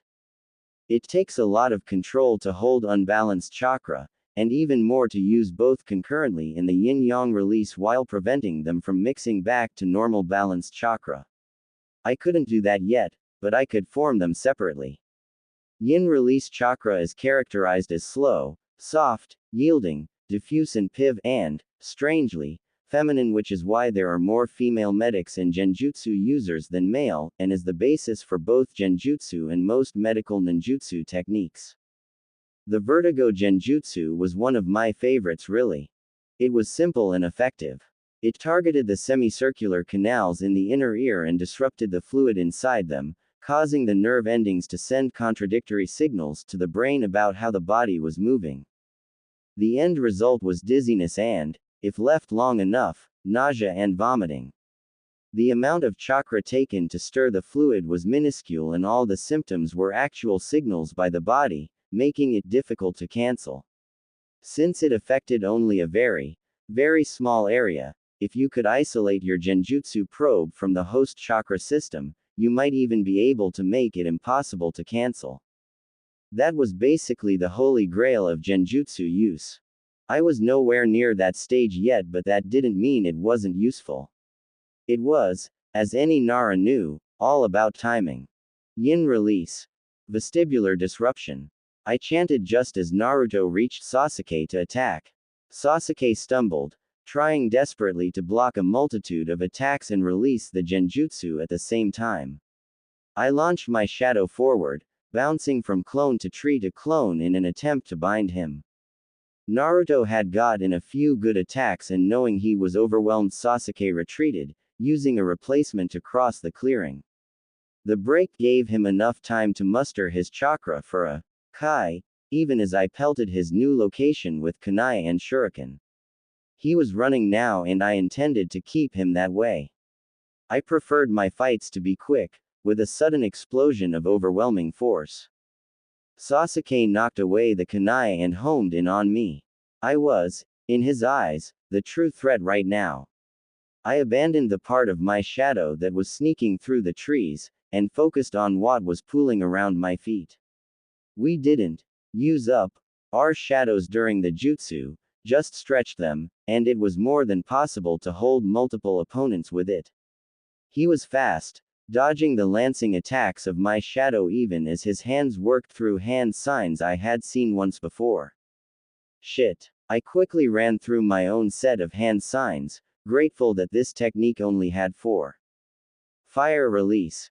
Great fireball technique. Earth release. Earth-style wall. The wall barely came up to chest height, and I ducked down into the lee behind it. The fireball impacted against the wall, blowing smoke up into the air, but Sasuke was leaping through it, up over top of the wall, dropping with a heel kick where I was crouching. I rolled out of the way, coming to my feet beside him. Transformation technique. 10,000 fists. When we were learning the basic clone and transformation techniques at the academy, I had been constantly surprised at how many different ways my CL mates could get it wrong.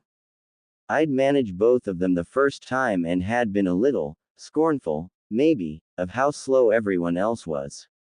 Then I noticed how very spectacular some of those failures were. One of the most common ways to spot a poorly formed clone was when it moved. Not all the pieces moved together at the same time. There would be a lag blur. I had applied that to my transformation technique. I was punching at Sasuke, but my real hand was obscured by illusions of dozens of other fists at different angles, distances, and speeds. He had no idea which one to block. I slammed my fists into him, once in the stomach and a follow-up to the chin, dropping my transformation to lash out with my shadow. I couldn't hold 2 techniques concurrently, yet, but I was working on it. Sasuke backflipped out of range, using my earth wall as a springboard to get height and distance. And landed straight in a group of Narutos that had been waiting for him on the other side. His expression was priceless. Get him, came their rallying cry. Naruto definitely had a brawler style. 1-on-1, he lost to Sasuke every time. 5-on-1, 10-on-1, it was a little more even. Sasuke weaved and dodged and lashed out, but for every clone he took out there was another to take its place. Added to that, he had to keep an eye out for my shadow, which was darting from Naruto to Naruto, hemming him in and cutting off his choices of movement. He was falling back, away from the earth wall towards the trees, where he'd replaced to before, and coincidentally, I had sent my shadow before I'd had to change tactics. It was still there, lying in wait like a long black snake. He retreated some more, then jumped, landing safely on a branch above our heads. Naruto was less agile and couldn't follow him up there. But, shadow possession complete, I said, hands in rat seal. I'd abandoned the shadow tail that had been chasing him and reused the first that circled nearly half the clearing. I bent my neck to let Sasuke see the black trail that squirmed up the tree trunk to his feet. Surrender? I asked. Or, he queried. Good question. Shadow possession didn't automatically end the fight. I stepped backwards, I said. A fall from that height wouldn't really hurt much, but being paralyzed he wouldn't be able to roll with it, and Naruto was waiting for him below. I wasn't entirely sure that I'd be able to hold the possession through a change in height like that though. I made a note to investigate later. I obviously needed more work in a 3D environment. Sasuke considered, then nodded. I surrender. I let the jutsu go. Naruto cheered. Good fight, I offered with a small uncertain smile. Now that we had won, I wasn't really sure how Sasuke would take it. Sasuke nodded, jumping down from the tree branch and landing lightly on his feet. There was something like satisfaction, or maybe respect, in his eyes. Aren't you going to say anything, bastard? Naruto crowed. We won. You lost. We won. I cringed. Please stop that, Naruto. He either didn't hear me or ignored me. Naruto. I snapped. He stopped in his tracks, blinking at me, startled. Shikako. He said uncertainly. Aren't you happy? We won. I took a calming breath. It wasn't news that Naruto was a poorly socialized idiot. I just had to explain, that was all. It isn't polite to act like that, Naruto. When you win, you have to be gracious about it, otherwise all you do is create enemies. Not just the people you beat, but everyone who sees you acting like that. What? But I won. Everyone has totally got to see how awesome I am now. Naruto shouted. Sasuke's hands were clenching into fists at his side was starting to glare. I needed to defuse this. Fast. Pity I didn't know how. Do you see the Hokage shouting about how many fights he's won? Or Iruka-sensei? I asked quickly, naming people I knew Naruto respected. Iruka-sensei didn't even tell us how he got hurt after graduation. I bet he didn't act like that then. Naruto stopped jumping and stared down at the ground. I felt a little guilty about bringing that up since he had actually told me how Iruka-sensei got hurt. That was different, he said, unconsciously touching his headband. Iruka-sensei was awesome. Exactly, I agreed. And when you do something awesome, people will know it too. You don't have to tell them. Besides, doesn't it mean something more when other people say it? He looked up, eyes unfocused, like I'd just explained the entire universe to him. Yeah, it does. I nodded, and let go of the tension that was building in my shoulders. So, good fight. I nodded to him. He smiled back, something that was softer and calmer and more grateful than his usual grins. It was a good fight. I tilted my head towards Sasuke, the implication clear. Naruto scowled. And, you too. It was a good fight. Bastard. You did alright. Dead last. Naruto might have scowled harder, but that offhand comment clearly meant the world to him, even if he didn't acknowledge it. I sighed, rolled my shoulders and checked my chakra levels. They were astonishingly depleted. Nearly half gone from that little half-hour spar. I'd used what? 3, 4 techniques. Not good. We didn't do a lot of sparring at home, even though I worked on the technical details of my jutsu a fair bit. Sparring with Shika was just an exercise in frustration and my older shinobi cousins were too busy for any kind of regular training. We collected all our weapons and headed back to the bridge to sit down and wait. Did you want to talk about the match? I asked, fumbling with the words slightly. What for? Naruto blinked at me, still in an introspective mood. At least it was quieter. So that next time we can do better, I answered. You caught me off guard with that genjutsu, Sasuke offered after a pause. What was it? It sort of went against my nature to explain my techniques, but this was my team. However, if I ever started doing a battle monologue helpfully entitled, How to Beat Me, I'd ask someone to stab me.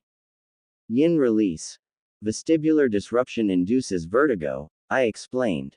It's a targeted genjutsu, that means you use it on an opponent not on your surroundings, I clarified for Naruto at his confused expression. It disrupts balance mostly, but if you leave it long enough it can make you nauseous and vomit. Gross. Naruto exclaimed, looking delighted. I didn't expect you to have anything but your shadow jutsu, Sasuke admitted. Most Nara don't, I agreed with a grimace. I like to have a little variety though. You need to be really smart to succeed with only one kind of jutsu.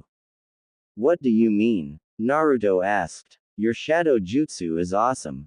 Not as cool as my shadow clones, though. I grinned. But your shadow clones can't do everything. They pop easily. And you couldn't get at Sasuke once he was up the tree, could you? Although the tree walking technique will fix that, I guess.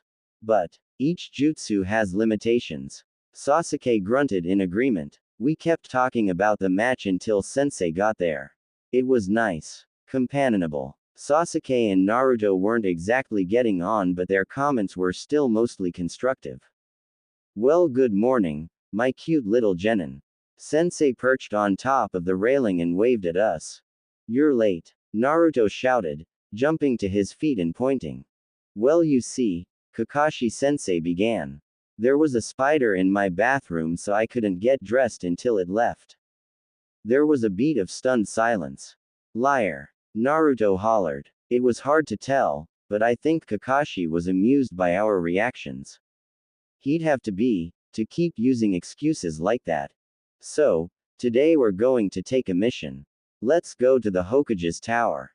Naruto cheered. That boy had way too much energy. I pulled myself to my feet and flushed chakra through my body to dispel any lingering aches and pains. It wasn't quite a healing technique, but it was still damned useful. More so than the instantaneous pain of getting hit, I hated the lingering ache of overexertion. We ambled to the Hokage's tower, our pace set by Kakashi-sensei, who seemed to be going just slightly faster than the speed of a blind, geriatric cripple. That actually sounded like Kakashi-sensei anyway. Regardless, the pace seemed to be really irritating my teammates if Sasuke's hunched posture was any indication. You didn't even need to guess to know Naruto was annoyed, since he was very vocally proclaiming it. We're finally going to get a super cool mission and you're being all slow. Hurry up. Really? I think Kakashi-sensei just liked winding Naruto up. Of course, given that I knew what D ranks were, Naruto wasn't going to be very happy when we got there, either. D ranks were chores, or maybe community service type missions. They were funded, or at the least subsidized by the village itself, and so were usually for either the clans or other important figures. As far as I was aware, clearing and restructuring the training fields after they get demolished is one of the most common D-rank missions in Konoha. Although, Naruto's utterly stunned face when the Hokage read out the possible mission IGN meant was kind of amusing. Sasuke seemed equally unimpressed. Kakashi-sensei gave a very good impression of not paying any attention at all. I looked back and forth between them, wondering if any of them were going to answer the Hokage. Surely Kakashi-sensei should. He turned a page. The scraping of paper was very loud in the silence of the mission IGN meant room. Babysitting, I offered uncertainly as the Hokage raised an eyebrow at us. Very well, he said, picking up a scroll off the table and making a mark on his list. Team 7 accepts the mission to babysit the chief counselor's 3-year-old. What kind of mission is that? Naruto shouted suddenly, arms pinwheeling. A D-rank mission, Naruto. Iruka-sensei shouted back. As new genin, these are the kinds of missions you'll be doing until you gain some experience. Naruto pouted. Ahem, the Hokage cut in.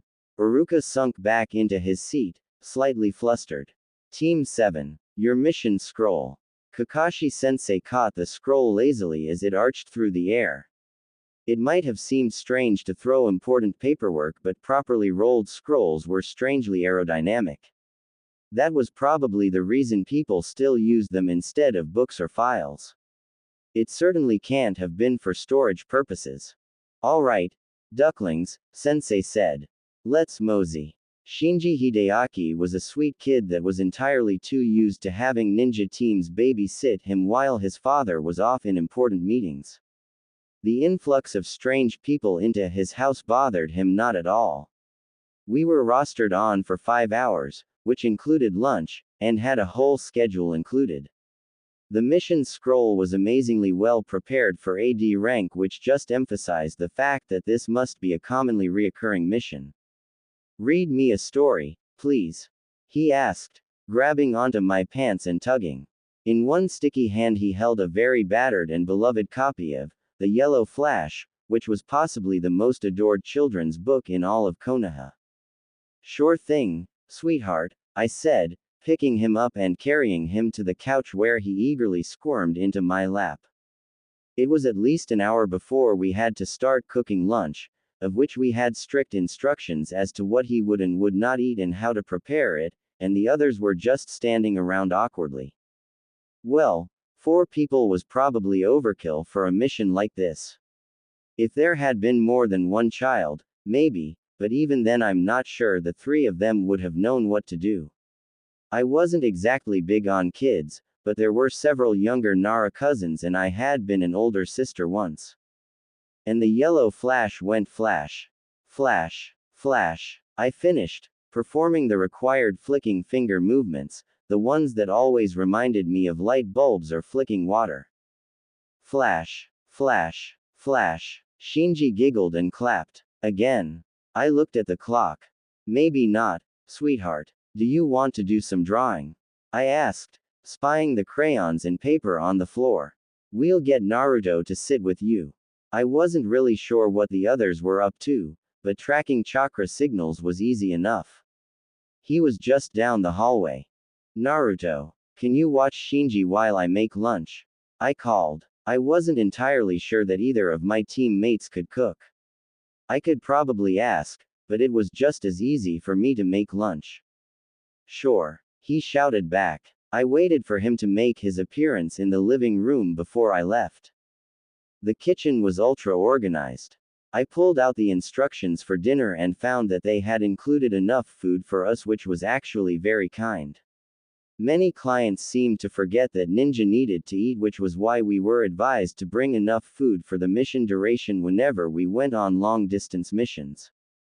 In Konoha it wasn't so bad, since we could have easily sent one of us off to buy lunch, but it was still nice. Thoughtful. I wasn't the best cook in the world. I was too easily bored, impatient with waiting for things to simmer or fry or whatever, and not fussy enough about what I ate to fix either of those things. But I had learned to cook from my mum, who was a great cook, and that almost meant that cooking dinner was girl time, and that offset the boredom. Of course, cooking for other people meant I at least tried to cook well. I might not be fussy, but there was something slightly embering about serving other people charcoal. I hummed as I chopped the vegetables and brought a pot of water to boil on the stove. The rice cooker was already going, since that took longer to cook properly. The kitchen was very nice, I mused, as I grabbed spices from one of the upper cupboards. Surprisingly modern, but it made very efficient use of space. "What are you making?" a curious voice asked. I spun around and nearly froze in horror. Shinji peeked up at the counter, grabbing a hold of the bench to see up, his other hand reaching towards the pot on the stove. His hand was balanced on the cutting board that I'd just abandoned and was tilting precariously. I could see it happening. He'd pull, the board would tilt, the knife would fall on him, and likely, the pot of boiling water on the stove would fall on him as well. Shit. My shadow lashed out, freezing him in place, but that wouldn't stop events already in motion. Chakra strings uncoiled from my fingers, attaching to board, knife and pot and pulling them back away from the edges. I couldn't do fine manipulation with them, and I couldn't move while holding all these different things. Where was Naruto? Who was closest? Naruto was down the hall in the bathroom. But Sasuke was only out on the veranda. Sasuke. My voice may have been slightly panicked, because he appeared with a flicker of boosted speed, one hand already reaching for a kunai. He took the scene in and grabbed Shinji, hoisting him up and retreating out of the kitchen to the hallway. It had taken maybe a few seconds, but my heart was pounding worse than at the spar this morning. I shakily set the chopping board and knife in the sink and made sure to turn the handle of the pot towards the back. I should have had it like that to start with, but I hadn't thought about it. Stupid oversight. I hadn't sensed him come in either, because children that young barely had any chakra at all. I should have at least heard him. The only explanation was that I hadn't been paying enough attention. Which was really, really dumb. And it just proved, not all the danger in the world was bandits or missing nin. Everyday life had its own troubles. Of course, Naruto shouldn't have goddamn left the kid alone. Not even for a bathroom break. There were 4 of us here, fair Chris' sakes. I stowed that thought. I'd talk to him once the mission was over. I threw together lunch and carted it out to the dining room table before making sure that everything was safely put away in the kitchen. The last thing I wanted was a repeat occurrence. Lunch is ready, I said softly, moving into the lounge. Naruto was sulking on the couch and Sasuke was kneeling awkwardly on the ground, obviously being lectured on the intricacies of playing with action figures. He was so obviously out of his comfort zone that it was almost funny. Action figures which got quickly abandoned at the call to food. Lunch. Shinji echoed, looking delighted. Sasuke looked deeply relieved to have escaped. The rest of the afternoon went much more smoothly. Counselor Hideaki came home right on time and looked pleased to find his son down for his afternoon nap. He did mutter something about the wisdom of hiring ninja under his breath, which we politely ignored, but it did make me wonder if he'd had problems before. We were on the way back to the Hokage's tower to collect our mission pay when Naruto exploded. I was surprised he'd stayed quiet so long. Sasuke must have said something serious to get him to stay quiet. Sensei was still mostly ignoring us. All right, now you have to explain, bastard. Where the hell do you think you get off telling me what to do, huh? Sasuke sneered. The client was almost injured because of your incompetence. Naruto looked taken back and slightly hurt. What the hell are you talking about?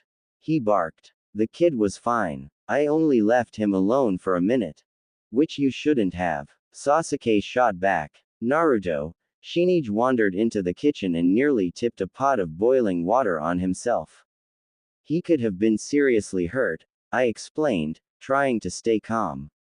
It's true that I should have been paying more attention myself, but I thought I could trust you to keep an eye on him. If you needed to leave, you should have called Sasuke. Naruto deflated like a popped balloon. I ignored the stab of guilt that caused in favor of my anger at his carelessness. We didn't speak again. It seemed like all our progress from the morning had been erased. When I went home, I grabbed my ceiling book, found Shika, watching clouds, no surprise, and curled up into his side. What's up? He asked casually. What makes you think something is up? I queried. You're only this touchy-feely when you're upset, he answered. And, it's troublesome, but if there's something. I smiled softly. Just a team argument, I said, going back to my book. The morning had shown me that my chakra reserves, in proportion to what I actually used in a fight, weren't all that great. I knew it was possible to make a chakra storage seal, but of course, possible didn't mean easy. They were almost the very opposite of easy. It would take me years to actually create one. Until then, I'd have to build my reserves the old-fashioned way. I sighed. So much to do. Coincidence is the word we use when we can't see the levers and pulleys. Emma Bull. I sat on the edge of the bank, carefully positioning my feet on the water. The river in the training field was slow-moving, almost a pond, and nearly perfect to try to learn to walk on water. Water had natural surface tension and would resist the efforts of anything trying to break through. Of course, that only went so far, and anything heavier than an insect couldn't really take advantage of it. What the water walking technique was supposed to do was use chakra to enhance that natural surface tension to support human weight. It went deeper than that, though. You needed to keep it solid to balance on and anchored to avoid washing away with the current.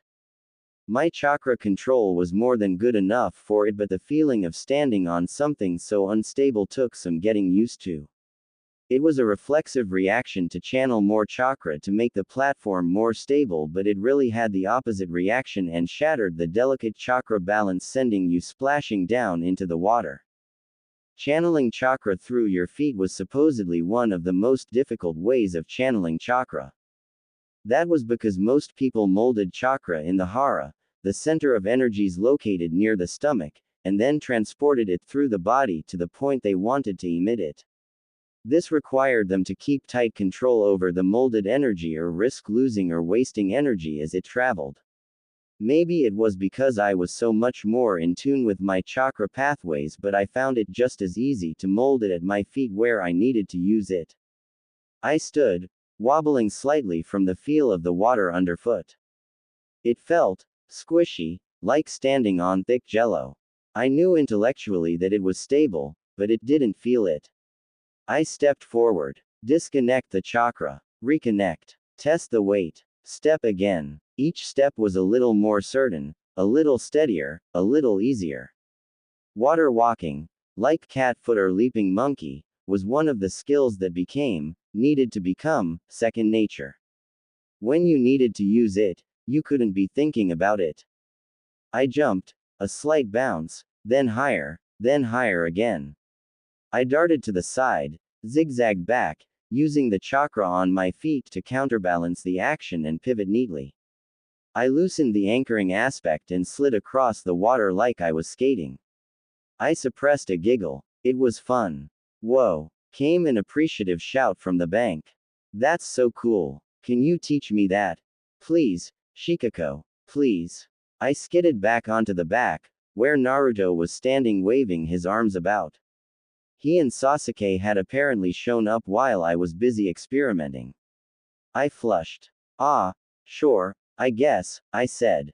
I hadn't intended to teach them, but there wasn't any reason not to. But we'll have to start with the first stage. I added hastily as it looked like Naruto was about to dive head first into the river. It might have been spring, but it was still too cold to spend the day soaking wet.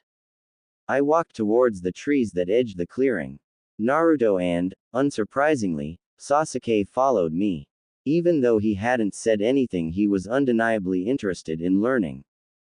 The first step, before water walking, is tree walking, I started, looking at Naruto to make sure he was listening. He was. Eagerly. It requires good chakra control. You use your chakra to grip the tree. I reached out and touched a hand to the tree bark. Do you see how the bark on the tree is uneven? You fill in the gaps with your chakra to grab onto it. The deeper into the tree you can get it, the more solid your grip. But, if you use too much chakra, it can blow the tree apart. If you don't use enough, you just won't stick. Trees were actually easy to use to learn this technique because they had such a rough surface. Rock would probably work too, but flying stone shrapnel was probably a little more dangerous. The same principle applied with everything else, but at a much more minute level. I walked a few steps up the tree before jumping off, to Naruto's amazement. To actually tree walk, you channel chakra out your feet to stick to the tree, but it might be easier if you start with your hands. I demonstrated, molding chakra in my hand before sticking it to the tree in front of me. Less chance of falling off, that way. Awesome, Naruto exclaimed. I'll totally get this down before Sensei gets here. I smiled at his enthusiasm, but doubted it. Not unless he used his shadow clone training. Hey Naruto, I asked slowly. How could I bring this up? What does it feel like when your shadow clones pop? Naruto frowned at the weird question. What do you mean? Well, I tried to explain. There are a lot of different types of clones, right? The clone jutsu we learned at the academy required direct manipulation. You had to keep thinking about what you wanted it to do, while some other types of clones can carry out a basic plan like water or earth clones. But your shadow clones seem to be autonomous, they think for themselves. I was just wondering how you controlled them, I guess. How it feels. Sasuke was actually listening intently to us, even as he attempted to stick his hand to the tree. Naruto frowned again. I don't know. I never thought about it. He scratched the back of his head. They do what I'm thinking when I make them, but if I come up with a new plan, I can sort of tell them it. Not in words, but like, the idea. Huh, I hadn't expected that. I guess it made sense though. And do you get things back from them? I don't know, he confessed. Well, if you make one now and I tell it something, then if you know what I told it. Yeah, that's a cool idea, Shikako. Naruto clapped his hands into a ram seal, and with an explosion of chakra there were two of him standing in front of me. Right. You keep working on the tree walking, and we'll go over there, I said, pointing back at the bridge. It was far enough away that they shouldn't be able to hear us. Right, I said to the clone. It really was an exact copy of Naruto.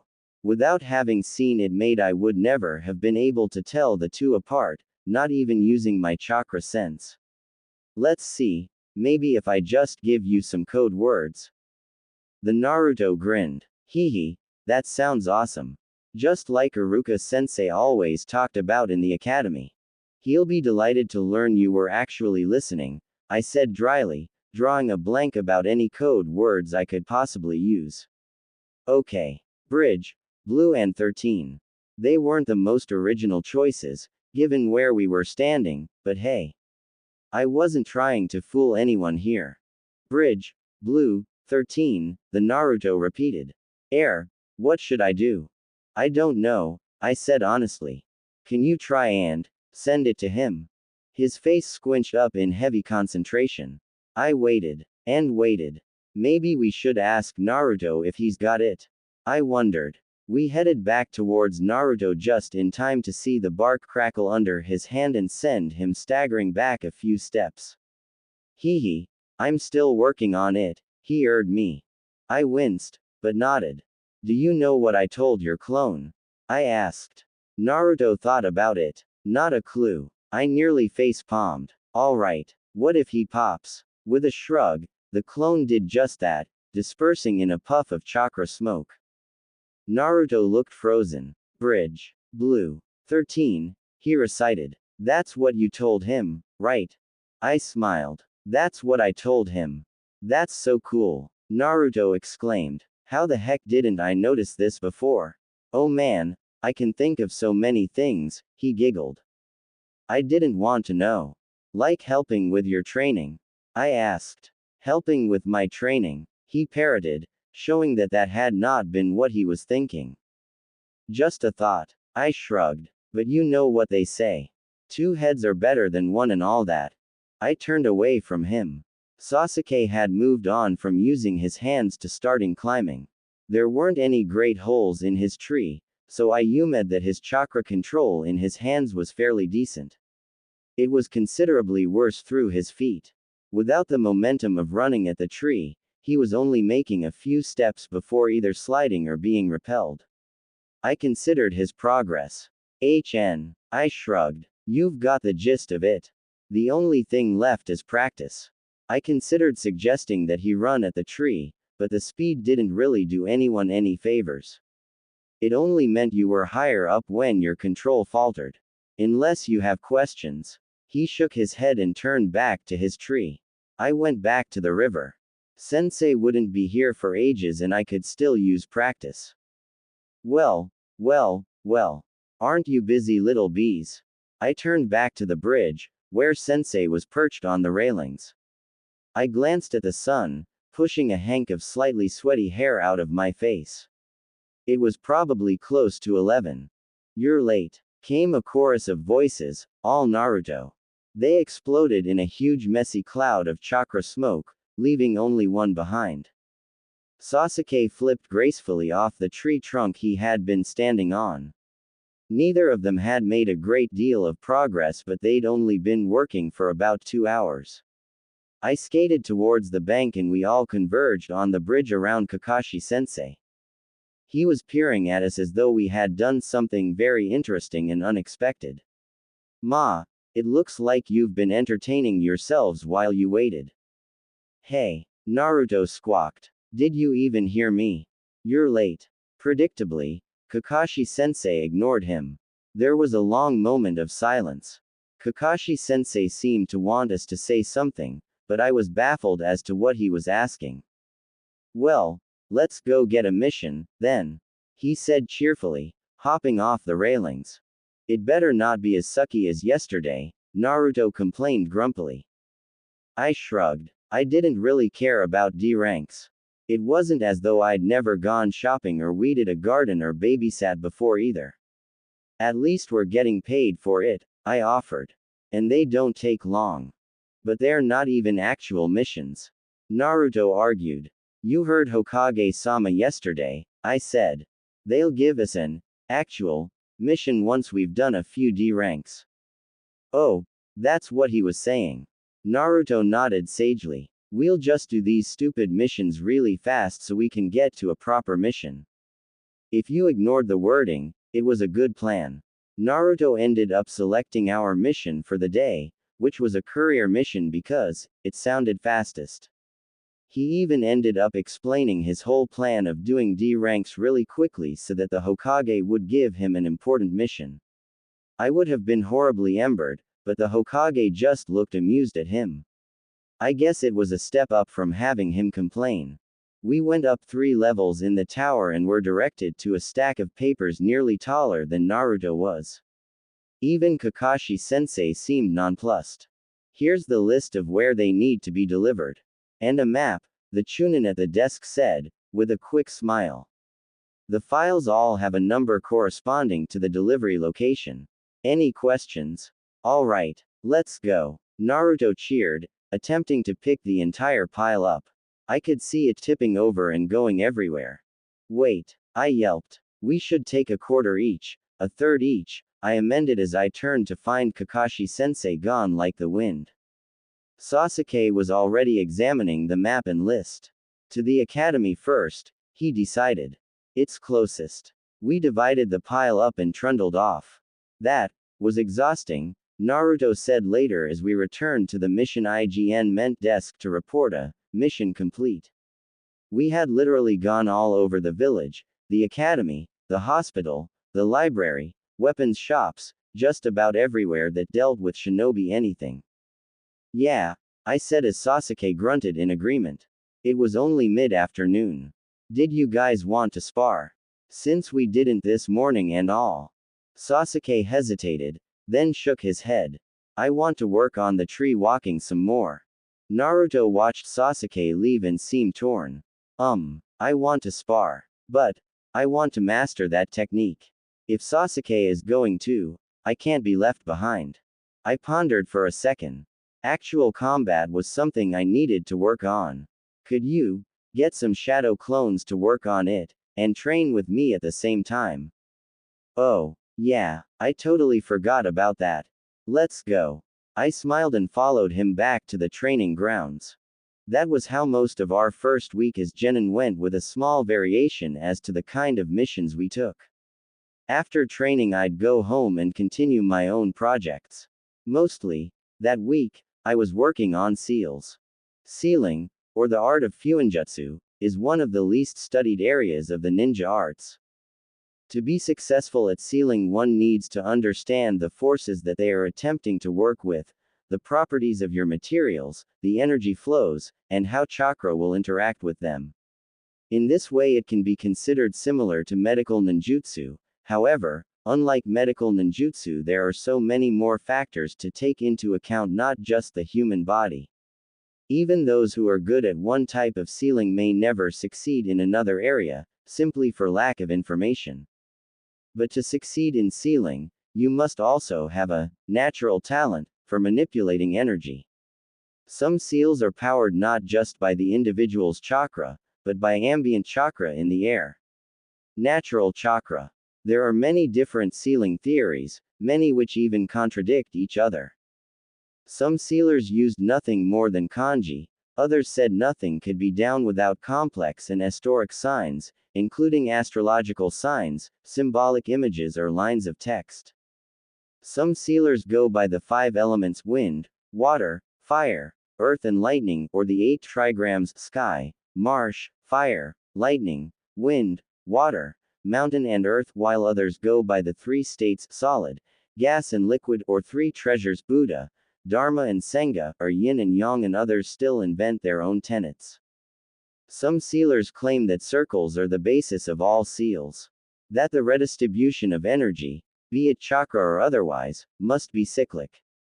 Energy can neither be created nor destroyed, merely changed from one form to another. In cyclic sealing, the circle itself is the conduit that focuses and dictates the flow of energy and allows it to be manipulated. A subset of cyclic sealing is spiral seals, which are much more powerful and unstable. Unsurprisingly, these were most famously used by Uzushiro. A completely different form of sealing is triangular sealing.